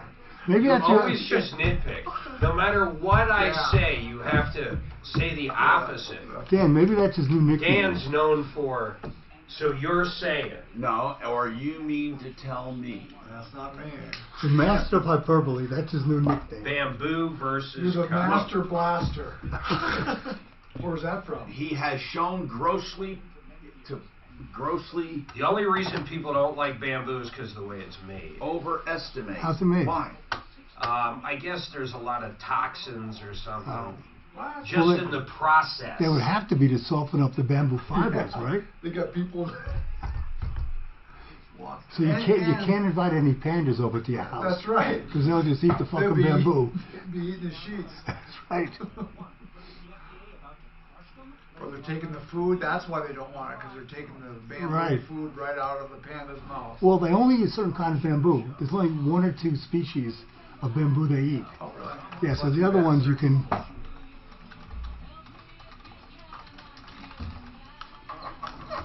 Hey, Tom Martino here. Welcome to the show. We are here to help you solve problems, answer questions, take complaints, recover money for you maybe. Raquel has a problem with the landlord I want to get right to. She's been waiting a long time. What's going on, Raquel? What's happening? Hi, Tom. Merry Christmas. Same to you. What is going on with your landlord? Thank you. So I had a roof leak back on Thanksgiving Day. It's taken them a couple of weeks to get the repairs made. But in the meantime, there is dust all over my house that has caused some upper respiratory issues, and I've talked to the property manager. What is there around, did you say? Like the dust, the stuff when they dust. cut Okay, into the gotcha. ceiling. Uh-huh. Yeah, and it's caused some upper respiratory issues, and I've contacted the HOA and property manager. Now, who's in do touch you with you rent this, right? I rent this, yes. And how did the dust happen? Did you say it was a result of something? Yeah, they repaired the roof and then came in last week to repair the ceiling in the bedroom. Okay. So and was the dust that bad? Was it over everything? Everything. It still is. Okay. It's all over my furniture, my couch, the bedroom, the bathroom, on my appliances in the kitchen. A couple of days. So last week, I ended up having to go to the doctor on Friday, and they verified that I should not be in the property due to the upper respiratory stuff. So I've asked for, placement in a hotel for both my dog and I, and they're refusing to. Okay, Raquel, first of all, what do you mean a doctor recommended you shouldn't be there? Well, because I had inflamed bronchioles from the dust being at the apartment. I started having asthma and coughing. And it just got to the point where my eyes were red and itchy, my face was flushed. Do you have asthma otherwise? I do not. Well, then you don't have asthma. You have irritation. I mean, asthma is a chronic condition. Right. So with the irritation, I'm having a lot of chest tightness. And yes, you're right. They did not treat me with a nebulizer because it wouldn't impact how I was feeling in my chest. Did you try and vacuum the dust up yourself? I have not been back to the apartment because it's so bad that... Let me give you a long story, a short story for a long one. Here it is. They don't owe you anything unless you can prove damages. That's it. No, they're not going to say to you, Raquel, we agree the apartment is uninhabitable. However, if it is uninhabitable, and you can prove that, they breached their contract with you, and therefore you would have some kind of damage per diem. I mean, there would be something there, but it's going to, I know what's going to happen. They're going to say you're exaggerating, and they're going to say, that a normal person would not be inconvenienced like that. I don't know. Do you think they'll say that or not? If I walked in your apartment, would I feel the same thing? Yes, because my boyfriend has stayed with me a night or two there, and he's also had symptoms, and then my little dog has had swelling in his eyes from all of this. Okay. So what do you think it is causing that? Anything special in the dust? There was roof or ceiling damage before. When I moved in, I noticed that they had tried to repair this. Yeah. When they opened up the ceiling, there is black, like water damage or mold on the wood. They spray painted it. I don't know what with, but it looks like it's white paint. And then Friday recently closed up the ceiling with. Well, yeah, as long as they seal in the mold and take away the water, it's not going to do anything. I mean, contrary to some people, they don't have to rebuild the entire home to get rid of mold. Right. People are overly exaggerating it. You seal it or remove it, and then take away its food source.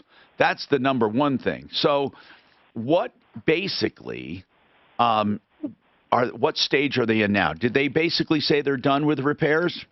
Yeah, they've closed up the ceiling. Today they're supposed to put the stucco on it and finish it off. Okay.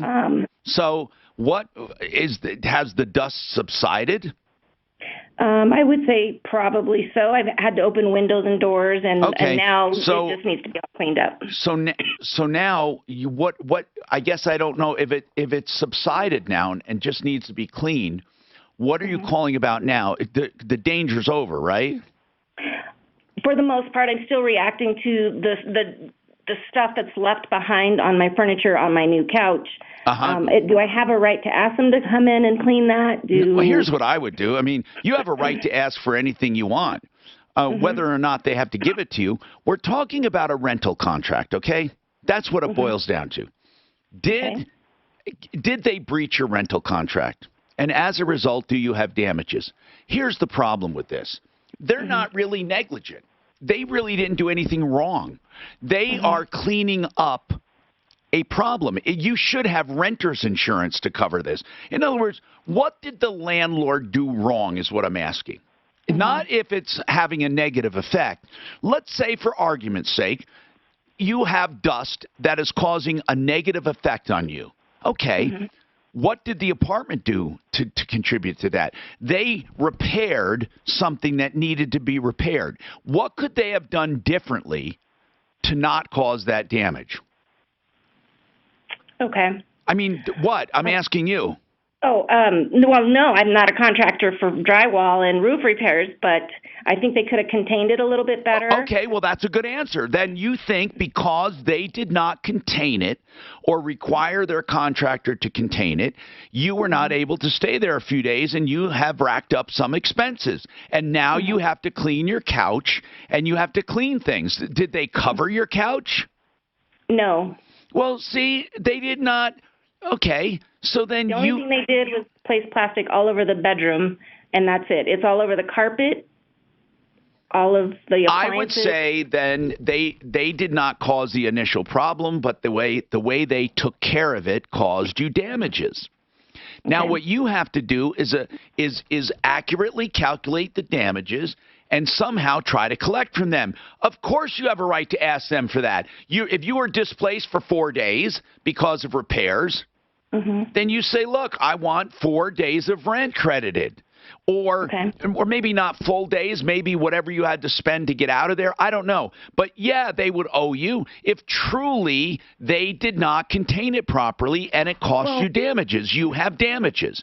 Listen, it's not something I feel comfortable fighting for you. It's not something because it's too he said, she said. You're exaggerating. No, I'm not. Yes, you are.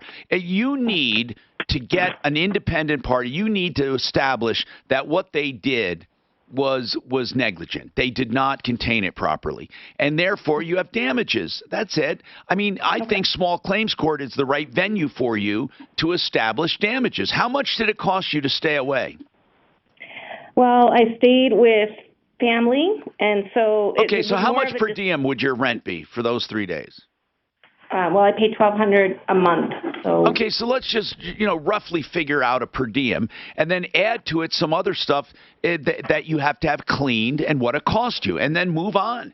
That's what you should do, Raquel. If you have damages as a result of them not doing something properly. Scott, welcome to the show. What's going on, Scott? Hey, Tom. How are you doing today? Good, man. What's going on with you? Well, listening to you for many, many years, never thought I would need a personal injury attorney. But what happened? I have one now. What happened? Man, I was kind of a victim of a freak accident. I was with my family on vacation. We were walking out of a gas station, and all of a sudden, I just got hit in the face and then fell to the ground. And wait, what did you get hit in the face with? Well, that's what we tried to figure out at first. Me and my family and all the people that ran up to me, we thought maybe I got shot. You're walking out and you don't even know what hit you? Something just hit you in the face? Felt like a ton of bricks. Yeah. Went down, blood everywhere. Blood everywhere. Were you cut and lacerated? Well, that's what happened. Yeah. Where were you cut? right below my eye on my cheekbone. Okay, hold on. Is it possible a car drove by and something flew up in your face? Well, you're close. I guess what we ended up figuring out after the dust all kind of settled, as I'm laying there on the ground, I figure if I had been shot, I'd be dead. There's a piece of plastic on the ground, like one of those reflectors that gets embedded in the concrete. Yeah. This is down here in Georgia, where I live in the southeast, and so they have these.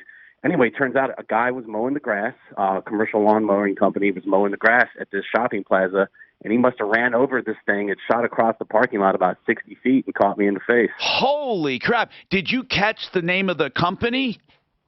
Yeah, so they chased him down. He came over. The cops came. The news crew came. It was crazy. Wait a minute. Why did a news crew come? They called it in as a shooting. Oh, wow. Yeah, so it was a whole event, man. Hold on. So now we're going to get the same question. You're going to get the same question that I gave to the woman before. Who did what wrong that cost you damages? Yeah, and I have an attorney, and they're a pretty good attorney. They admittedly they don't do stuff like this a whole lot. They're more slip and falls. All right, why don't you hang on? I really need to analyze this. I want to know what they told you about this. This is a weird one. Here's something people have to remember. Just because something happens doesn't mean it is someone's fault. Do you hear that sentence? It doesn't mean they're free either, but it doesn't mean it's someone's fault either. And I'm anxious to see what his attorney is telling him, and we'll analyze it. Weekdays 2 to 4. Hey, Tom, I don't understand that lady. Why didn't you just vacuum the dust up? That's all. Or call Merry Maids for $100. Have them clean the dust. Isn't that the issue? I mean, it sounds like people sometimes just get a fucking vacuum cleaner and vacuum the dust. All right, Master Rooter Plumbing, 24/7 emergency service, and check it out. They can save you so much money when it comes to sewer line replacement. I have seen them save people over $7,500 on a complete sewer line. The other things they do is they don't charge a trip charge or an estimate fee if you're in Denver metro area. So whether you need a toilet installed all the way up to a sewer line replacement, Master Rooter, 720-434-3406, 720-434-3406, or check them out at referralist.com.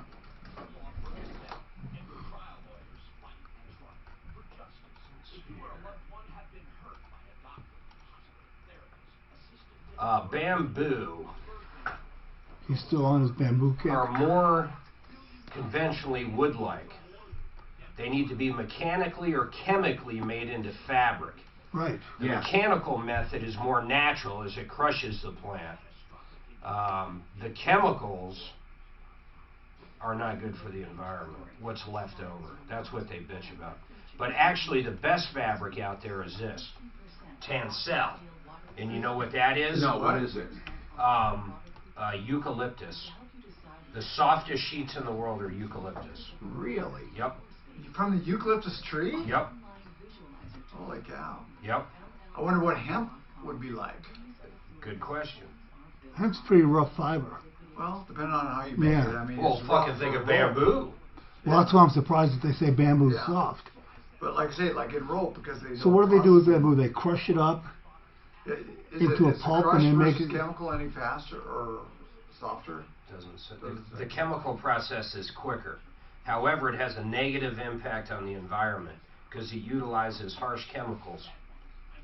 Yeah, you bamboo think so. is in a multi-step process. In chemical bamboo production, the solvent mostly commonly used is sodium hydroxide, which is classified as corrosive and harmful to the surrounding environment. But you know what? They make that shit over in. They don't make it here in the U.S. It doesn't hurt me. Well, they probably put it in the ocean. It's like freaking Chinese. I don't go in the ocean.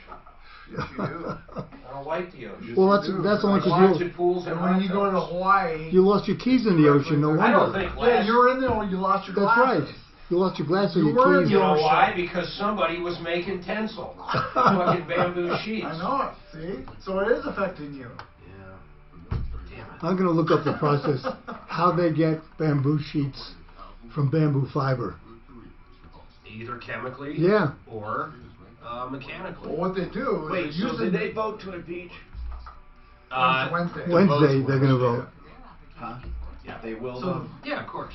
The bamboo is beaten. They cane so many people. They use it. So what happens after they vote to impeach? It goes to the Senate. For a trial. And then the Senate basically has a trial. It could be long, could be short. And did you know that McConnell says it's going to be. McConnell says it's going to be a short trial. Yeah. And, well, it's not really. And Trump better shut the fuck up. Yeah, if they want a short trial, you do a short trial. But here's another thing: is you know what you do? You call Clinton. You call Bill up and ask him about that broad again from the '90s. Did you have sex with her? We want to know. That's what you do. It depends on what. So this is a. It depends on what sex means. Yes, exactly. But it depends on. Also, do they have to use all the witnesses that the Democrats want? Or can they be like the House and only use their witnesses? Well, no, they can only use because McConnell's in charge. Okay, no, but the head of the Supreme Court is actually running this thing. Yeah, they have to, Roberts. John Roberts. Who is? How do you know? He oversees it. That's who oversees the trial. But I don't know if the Chief Justice. The Chief Justice, right? Really? As a judge? Yeah. Yeah. But remember, he's a judge. He's not putting on the case. Right. The jurors are literally the Senate. Right. I thought they're the prosecutors. No. The jurors. They are the jurors. Right. But they vote for the final, and they got to have 2/3 in order to boot him out. Which will never happen. It goes to the Senate. If they boot him out, the House votes it doesn't go back. And the House only needs simple majority, or is it 2/3? No, majority. So they need simple majority. Then it goes to the Senate, where 2/3 can well, boot him. Is the Senate or he's Republican acquitted? or Democrat? It's Republican. Well, Republican, but they still need 51. 51-49. Yeah. For the Senate? Yeah. Yeah, they'd have to remove him from office. No, they need 2/3. I'm They saying need there's 2/3 51 of them are Republicans, 49 are. So they'll never have enough to remove him. Well, probably not. No, right. That's what they're saying. They'll be acquitted. That's why they're saying it's so stupid. And they know that to begin with. Tom Martino here. Welcome to the show. All right. Scott had a weird injury. He's walking out of a gas station. He gets smacked in the face with something or hit. He thought he was shot. He hits the ground. There's blood all over. Apparently a piece of plastic flew up, a reflector embedded in the ground that was run over by a lawnmower, they're thinking. By the way, Scott, was that piece of plastic actually missing from a reflector? It was the whole piece itself. It was all one piece. And what? Okay, so it was. You could point to the spot it flew up from. Yeah. I mean, the guy was clearly mowing the grass about 60 feet away. In fact, my memory, Tom, this might make a difference. I swear I saw the guy cutting across the asphalt parking lot from one patch of grass to the next. And I think that's where he picked it up. He scooped it, he ran over it with his mower. Okay, first of all, is he acknowledging that he did this? Yeah, the owner of the landscape company came to the ER and wanted to pay my bills. Okay, now what? How much are you disfigured? I got an Are attorney. you disfigured? I mean, I've got a visible scar. Yeah. How old are you? For the rest of my life. What? How old are you?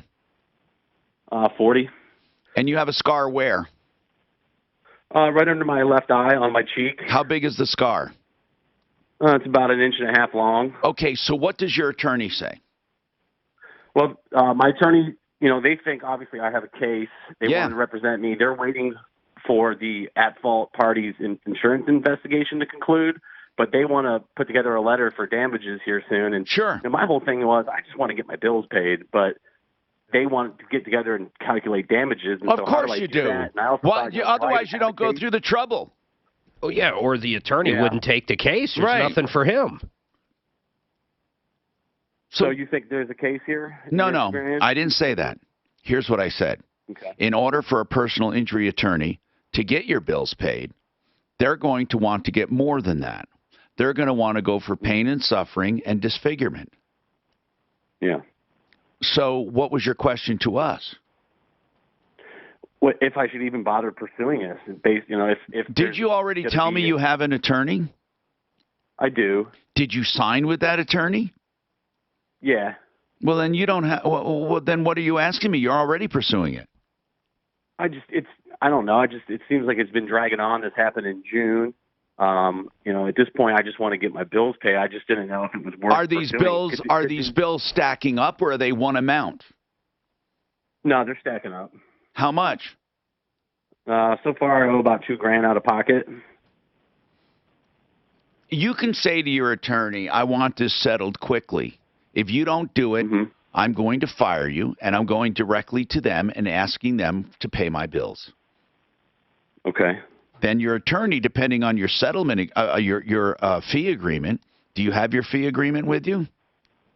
Yeah, I do. I don't have it in front of me. It sometimes says that if you fire them or do something, they may have earned something. Where did this happen? What state is Georgia. This? Okay.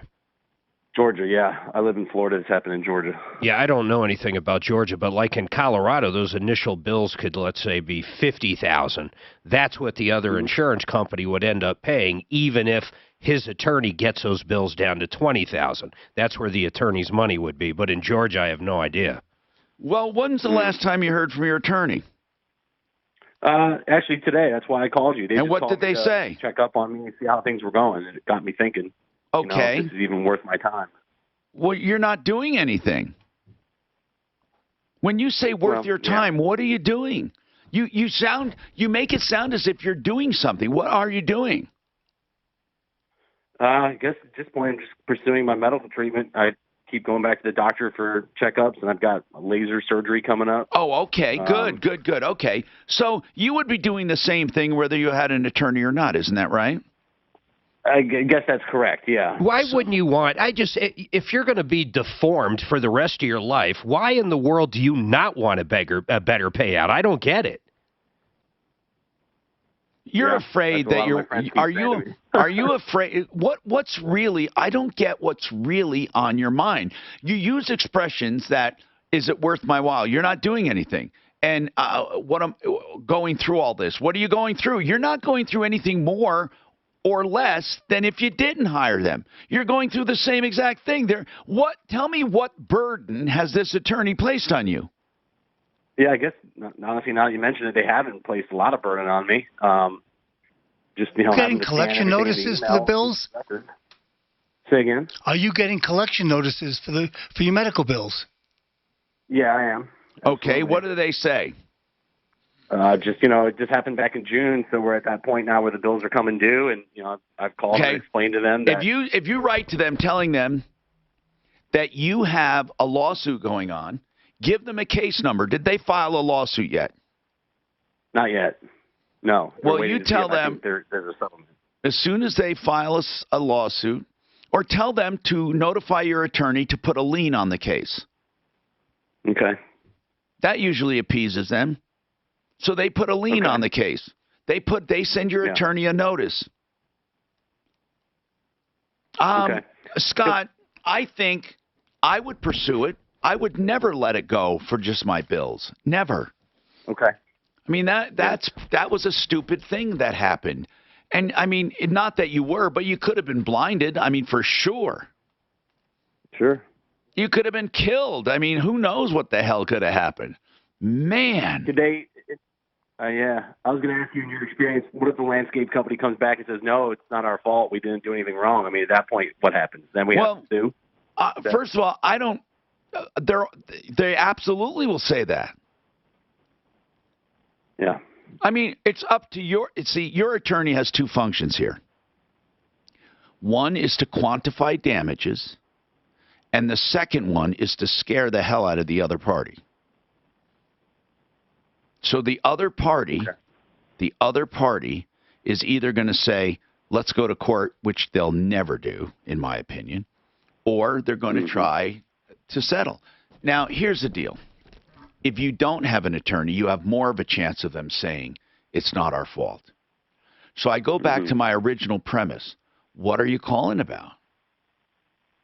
I guess just for your general advice, if I was doing things right, if you thought I had a case. So, are you doing things right? First, you're pursuing medical care.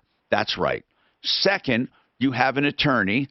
That's right. Now, I don't know how you selected your attorney. How did you?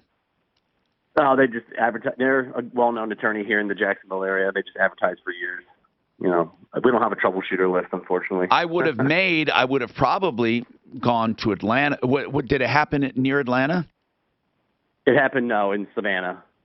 Okay, I would have gone probably to a local attorney, but the fact that these guys are local. They're based in Florida, but they have offices in Southeast Georgia. Great.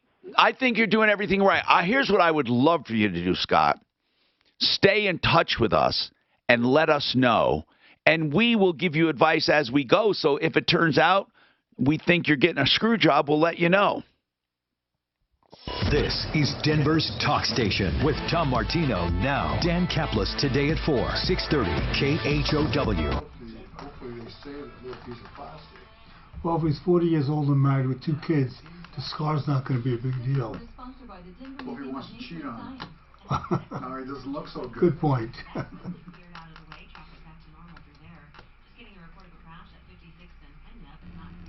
Okay, I'm going to say 2:30 tomorrow then. Okay. Hello. Hey, Steve, I'm on the air still, man. I'll call you when I get off, okay? Bye. And then tomorrow for your Tuesday, sunny with a high in the low to mid-40s. Mostly sunny and 53 on Wednesday. It's 33 right now in Denver. With your impact traffic and weather, I'm Janine LaRose, 630 KHOW. The Denver Museum of Nature and Science proudly presents the Science Behind Pixar exhibition, an immersive experience that explores how Pixar Animation Studios brings their beloved films and characters. I don't even know if I want this tinsel after looking at bamboo. For more info. You know, I love when you get a product that's not only good for the environment, but good for you. That's Johnson Construction, Roofs by Johnson, the new EuroShield roofing that they distribute, they install across the Front Range. You can't go wrong with this roof. It's, first of all, virtually indestructible. They have a hail-proof warranty. The premium EuroShield has a hail-proof warranty, period. Nothing it's not insured against when it comes to their warranty. I mean, it can be a giant ice pellet, and you have a lifetime warranty. It's made from recycled tires. Think about that. So that makes it so environmentally friendly. Now, it looks beautiful. It doesn't look like tires, but up to 1,000 tires go into a normal-sized roof. And it's the first all-inclusive, hail-proof warranty installed by the experts at Johnson Construction. Look them up, roofsbyjohnson.com, and look at that video. It's amazing. 303-719-ROOF. That's 303-719-ROOF. And while we're talking about Johnson Construction, let's talk about a sister company. This was started by Chase Johnson, the founder of Johnson Construction. It's called Rocky Mountain Retrofoam. Now, this is a foam insulation that goes into your walls and spreads out to every nook and cranny, covering surrounding wires and switch boxes and moving the old insulation out of the way. It never gets hard. It's not a spray. It is an injection foam. It's environmentally friendly with no off-gassing whatsoever. It can make your home up to 50% more energy efficient, and guess what? It makes it soundproof practically, 80% more quiet. When you see this video, you will be convinced this is a great product. FoamYourWalls.com for both of them. FoamYourWalls.com. Okay, got us set for 2:30. So I called them up and they said, hey, how long do you want to go? I said, to 4. Who's this? Racquetball. They said, who are you playing When are you with? going today? Tomorrow. I said, Mark. And they said, he'll never last till 4. I'll tell you, you guys wouldn't last if I was playing. I can't make it tomorrow. That sounds like a challenge to me, Dan. I can't make it tomorrow, but... Well, we got to like handicap them by like feeding them more peanut butter. What's that out there? You mean way out here? Way out there. What is that? What is that? Way over there. What do you say? See, I'm thinking I about think getting this fake sugar. He's addicted to that. I tell you, I love peanut brittle too. I mean, it's you know what I do? There's a lot of sugar in peanut brittle. Oh shit, it's all sugar. Did you have any breakfast this morning? I get a stomach ache if I eat too much sugar. It's pure sugar. Except for the peanuts. God, I'm such a hoarder. Oh, you know what we found out, Mark? Or Tom, did you know this? Do you know why there's so many peanut allergies today? Why? Because the pregnant women weren't eating peanuts. That's right. They weren't eating peanut butter. Who told you that? Doc? No, I didn't say that. So if you don't eat something, well, honey is good against allergies. That's very Because of bee pollen. Is what? Local honey. Oh yeah, it's supposed to be help better you for resistant. Right, right. You know, when I was a kid, we like I say, we on the farm, we were in dust. All those farmers there's. Yeah. I never knew one person who had allergies. Right. Not one. Well, it's the same reason why. Like I said, here we, you know, what was it? Not emphysema. What's the people get when they for pollen and stuff? What's that? COPD? No. What is that called? What is that? Emphysema. Hay fever. Hay fever. I never knew one person with hay fever. Hey. And we were in freaking dust all the time. That's why I never got sick when I was working. I've been in hospital all day. You know what? You're right. I never got sick. Right. And neither do nurses. Very rarely do they get sick, right? Right. You build up immunity. You're exposed to everything. That's why the ink is all got. Peanut allergies are just. It's crazy. Well, listen to this. What do you think the percentage of people are surrounded by, affected by peanuts? What was the percentage? Of the population for which we've taken them out of every airplane. 3.4%. That's a lot, though. Is it only one? You hear about it all That's the time. what Wikipedia says. Now listen. Trick-or-treaters come to the door and says, hey, is there any peanuts So, in this? don't use a gun. Just get a gun. Just get peanut dust. Right, throw bags of Sprinkle it peanuts from at people. bombers, and you'll kill 1% of the population. Automatically. That's what. Well, you won't kill them, though. Right? Instead of chemtrails, you just make peanut dust trails. If you want to lower the population. I tell you, those chemtrails are bad news. It looks like there is a drug that actually is the treatment for a peanut allergy as well. Yeah, epinephrine. That's it. Yep. Well, yeah, or But fucking Benadryl. No, but epinephrine is just what you take No, to this prevent. is called For everything. Yeah. It's not specifically for peanuts. Right. Whenever there's an allergic reaction, you just just give them that. That's what you do with bee stings. You just have an EpiPen. No, this just came out. First drug for peanut allergy. Hi, Tom Martino, your troubleshooter, 303-713-TALK, 713-8255. Okay, we're going to have lines wide open after Darren. Well, Cheryl hung up, right? She wanted a collection attorney. Sorry, I didn't get to you in time, but Darren, I'll get to you, and I'll get to anyone else who calls at 303-713-TALK. He lost use of his car, is that right? No, hey, we got a little business and we had a dump truck and we do deliveries and it got in an accident in Colorado Springs and it's been out a month getting fixed and it was his fault.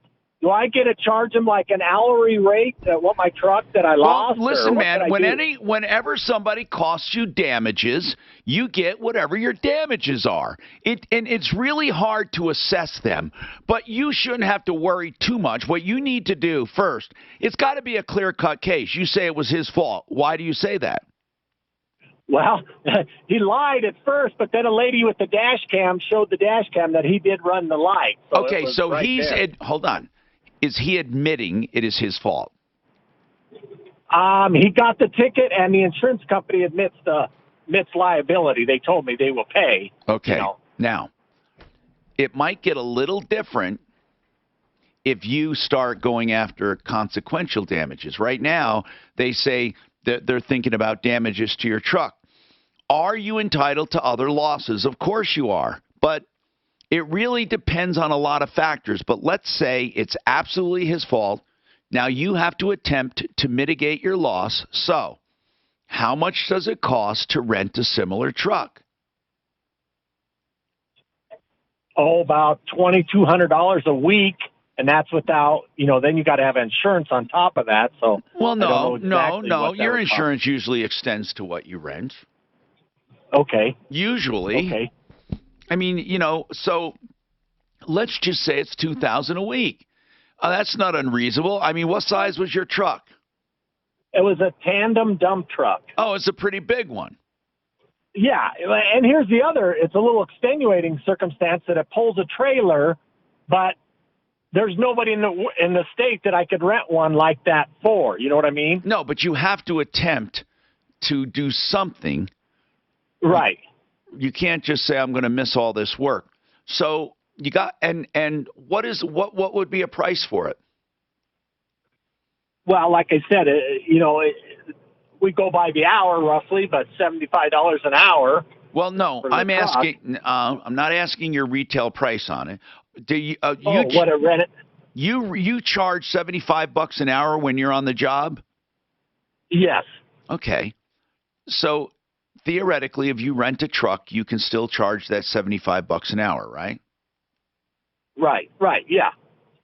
So what you have to do is do some math, and you have to start looking for a truck that's similar, or can you subcontract that to somebody while you're waiting? I did do that.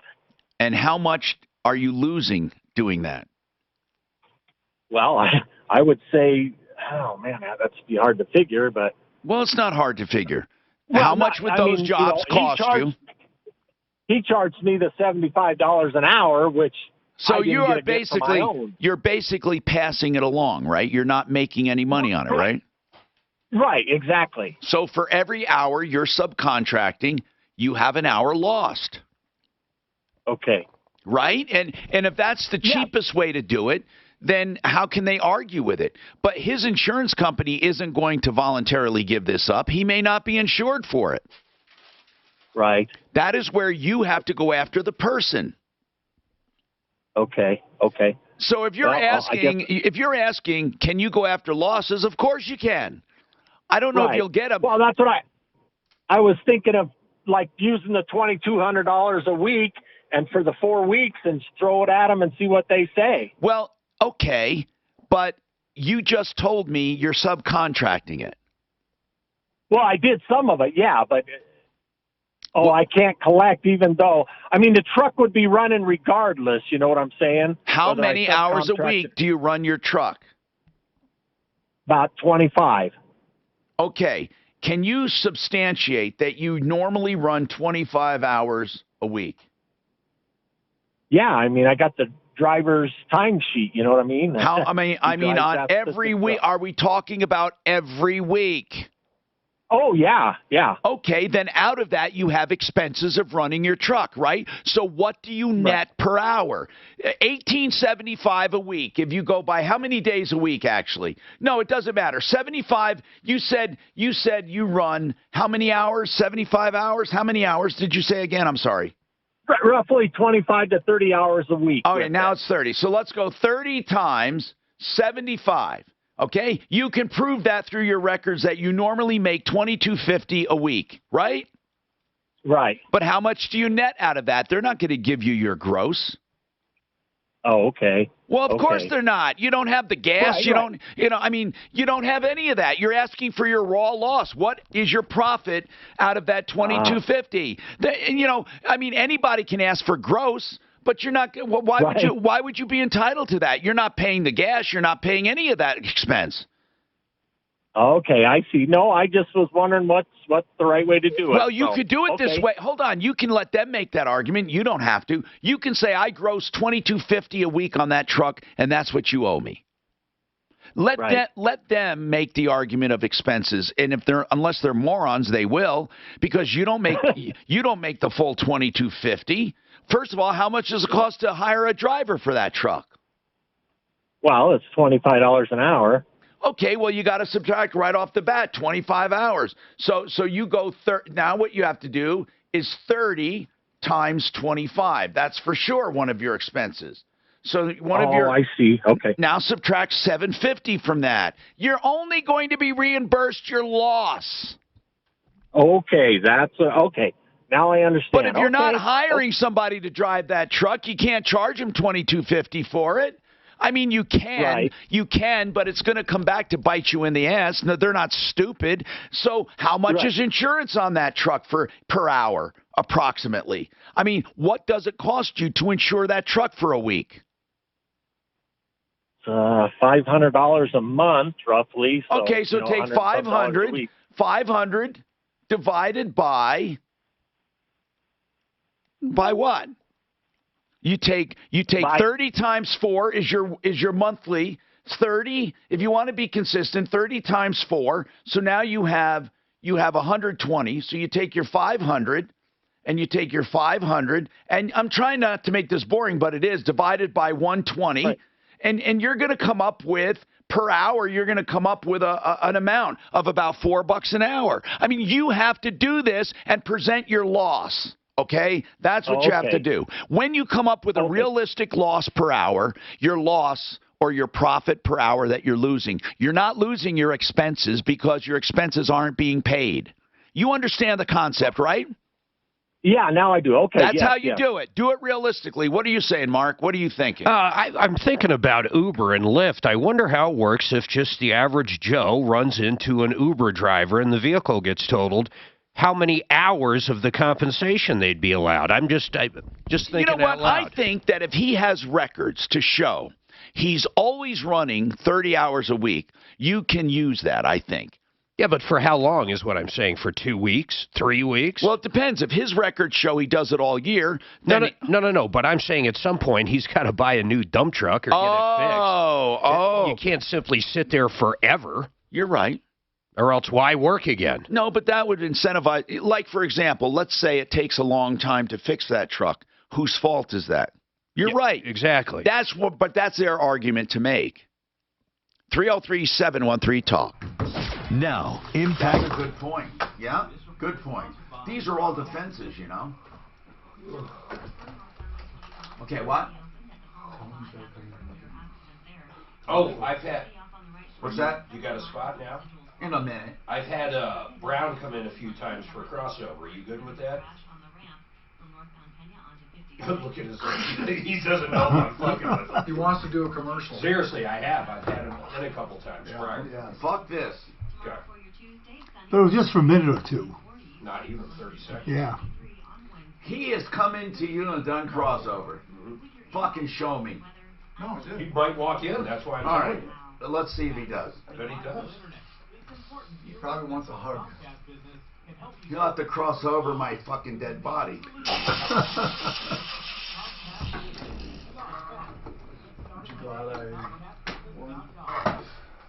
Mile High Estate Planning. I love saying the name because it says everything estate planning. What's the primary purpose of estate planning? Students? Kids? What is it? Asset protection. What else? To leave stuff to people. Now, all of this needs to be spelled out. You can do a simple will. You can do a trust. Trust will really help with asset protection. Wills do nothing for asset protection. Wills just say what you're going to leave. The trust is what protects everything. It can also do other things like avoid taxes. It can help with so many issues. He can do trusts of all kinds and wills. MileHighEstatePlanning.com. Let's just put it this way. If it deals with your estate while you're alive and after you pass, he deals with it. Blake Harris, attorney at law, free parking always, and convenient appointments nights and weekends even. 720-924-6171. 720-924-6171. You can even text that number. MileHighEstatePlanning.com. Want military grade gear delivered directly to your doorstep? I got 70,000 shares of Ford. Do you really? How they? Numerous accounts, but I got one account's got 25. Well, you said they were doing great. They're fucking killing it. I wish I bought more. Well, you always say that in retrospect, when you get a winner. How about your losers? Ugh. I don't know why Ford went. I don't understand why it went What's down an so much. engagement? It just came up. When you have an engagement on a post. What do you mean an engagement? It just says, next to a post, it says 5 engagements. It must mean that someone like clicked on it and read it, or they stared at it for longer than X amount of time. Okay. Or they asked it to marry him. Excuse me, post, will you marry me? Boy, Dr. Carpet, what's his name? Dr. Oh, Mikey Boy. Rug Doctor? Rug Doctor. Is it Rug Doctor? No, Carpet Doctor. Carpet Doctor. He came on with a special, Tom. Buy one, get one. At 129 bucks. Is that what? Fuck, are you crazy? Is he stupid? I don't know what he. I think here's the deal. He's actually smart. It's slow right now. It's up between the 18th. He's and, keeping his guy on there, but here's the cool part. You know, once they do it, they'll always go. They'll have him back, even if it's not a special. There's no one even close. He said, yeah, when I called him, he had 40 to 50 calls. Yeah, he told me it looked like 50. Oh my God! So paying 25 or 50, and he does 100. 50 and he does 100. Yeah, exactly. It's got to be the same house. Yeah. Oh, okay, Right, gotcha. right. So he has tied them tied up now. Yep. They are his company. He is their company. Yep. And it's basically giving it to him the first time for free. Might make a few bucks. No, that special, and then the special that Fix-It had for drain cleaning. What did they have? $29. Oh my God! Well, that was 19. You don't. No, I did it at 19 one day. You don't beat that shit. No, not with a stick. What is it? Even plumber at what 93 or free is a freaking great deal. Yeah. I'm so tired of that movie. It's a Wonderful Life. Which movie? It's a Wonderful I like Christmas Story. Oh, I You know what agree. I just downloaded? I've never seen two movies, 12 Angry Men. Oh, you never And saw then, that? Oh, 12 that's Angry about about a jury, jury. where one guy, they want to convict him, and one guy convinces the other 11. It's supposed to be the best. Yeah, it's a great movie. And then the other one is, it's another judge one. Is that Gregory Peck or Jim Stewart? For whom the bell? Not for whom the bell. No, that's a war movie. Right. It's a Metallica song too. I can't think of what the hell the name of it is now. Did you see? Hey, Tom, you've heard of Josh Groban, right? Yeah. I was telling him about his Christmas album. He never even heard of Josh Groban. Josh Groban is popular. I know. I can't even believe you never heard of him. He was one of those guys, millions sold in Europe, like Boxcar Willie. Oh, really? You remember those? He was a Time Life guy, Groban first. Oh, and Justice for All. I you've downloaded never seen that? Okay. Never seen That's a it. good movie. It's got De Niro in it, I think. What is it about? I don't know, but the ratings were fucking unbelievable. There wasn't one negative thing. I have no idea what it's I find sometimes old movies have great ratings. I watched Mean Streets the other day. Remember that movie Mean Streets with Harvey Keitel and Mean Streets? It was one of Scorsese's first movies. I don't think Harvey Keitel and De Niro looked so Did they have young. sound in it? Yeah, it was black. Yeah, it was talkie.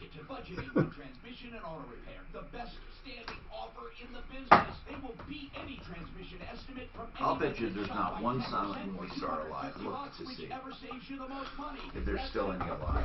I doubt it. No, there couldn't be. What's that? You know what's really amazing is how they were a baby. They had radio, they had TV, but you couldn't have video and sound in the same thing. That's really fucked up the more you think about it. They should have had you tune your radio in at the same time the TV was all live, or it was a kinescope, and that was filmed off of a live shot, a live camera. So there was nothing recorded. A kinescope was a TV camera's monitor being filmed. That's how they got those. Al Pacino was in Justice for All. Hi, Tom Martino here. 303-713-TALK. Bill's got a real estate question. Go ahead, Bill. Hey, how's it going? Hey, I'll try to spit it out quick. Now, can I take out money out of my IRA and then reinvest it in land without getting penalized? Well, hold on. I did something similar, but what you have to do is you have to have a trustee set up for non-conventional investments. Like, I'll give you an idea. Pensys does that. Pensys is a trustee. So let's say you have a retirement account with $400,000 in it. You have to have an arm's length transaction you cannot purchase from yourself, but you can go out with Pensys and identify an investment and invest in it. But you're not allowed to run it. You're not allowed to operate it. You can just invest in it. Right, Mark? Isn't that how we did it? And That's about it, man. And you invest in a third party's land acquisition or a third party's loan program or a third party's REIT, real estate investment, whatever. But you're part of it because you invest in it, but you're not running it. And you're not doing it for yourself. You can't buy your mom's house and rent it to her. You can't be actively involved. Well, you can. Ultimately, what you're doing is loaning the money. Yeah, you are investing though, aren't you, Mark? Because when you No, you're in the scenario we did, we were just lending the money. That's why it was so easy. But there are ways, Bill, to buy active business stuff. But but it's called an arm's length transaction. They don't want you using your money in your retirement for your hobbies and for your fun and for your investing. Anything real risky. Yeah. Okay, now here's or the risque. question. Now, how is real estate? This is out by Elbert. It's out. Yeah, but who's going to hold the real estate? Is it an LLC? Well, what it is, it's my wife's family's property. Well, her aunt and uncle. Okay. Listen. You have to talk to Pensis, but for example, they have to have a way of holding the property. It can't be your wife, and it can't be it has to be like an LLC holds the property. Now you invest in that LLC, but you buy the land from the LLC and hold it for resale. Yes, you can do that, but there are very specific ways of doing it. But the trick question is, now, is that property out there worth investing in? Well, that I can't tell you. You know, sometimes it is, sometimes it isn't, bro. I mean, what is it? Pensis will want to see a perspective of some kind. Well, yeah. This is out. Do you know how much land is it? 350 acres. Okay. It's a half a section. Let's put it this way: a half a section in Douglas County years ago would have seemed like not a good investment, but it was. The answer is, it depends. I can't tell you whether it's good or not. We're out of time. That's a punchline to a joke, I know. Referrallist.com. So you think because the market's hot, you don't need a really good broker? Wrong. Frank Duran, the real estate man, is the best, and you need him.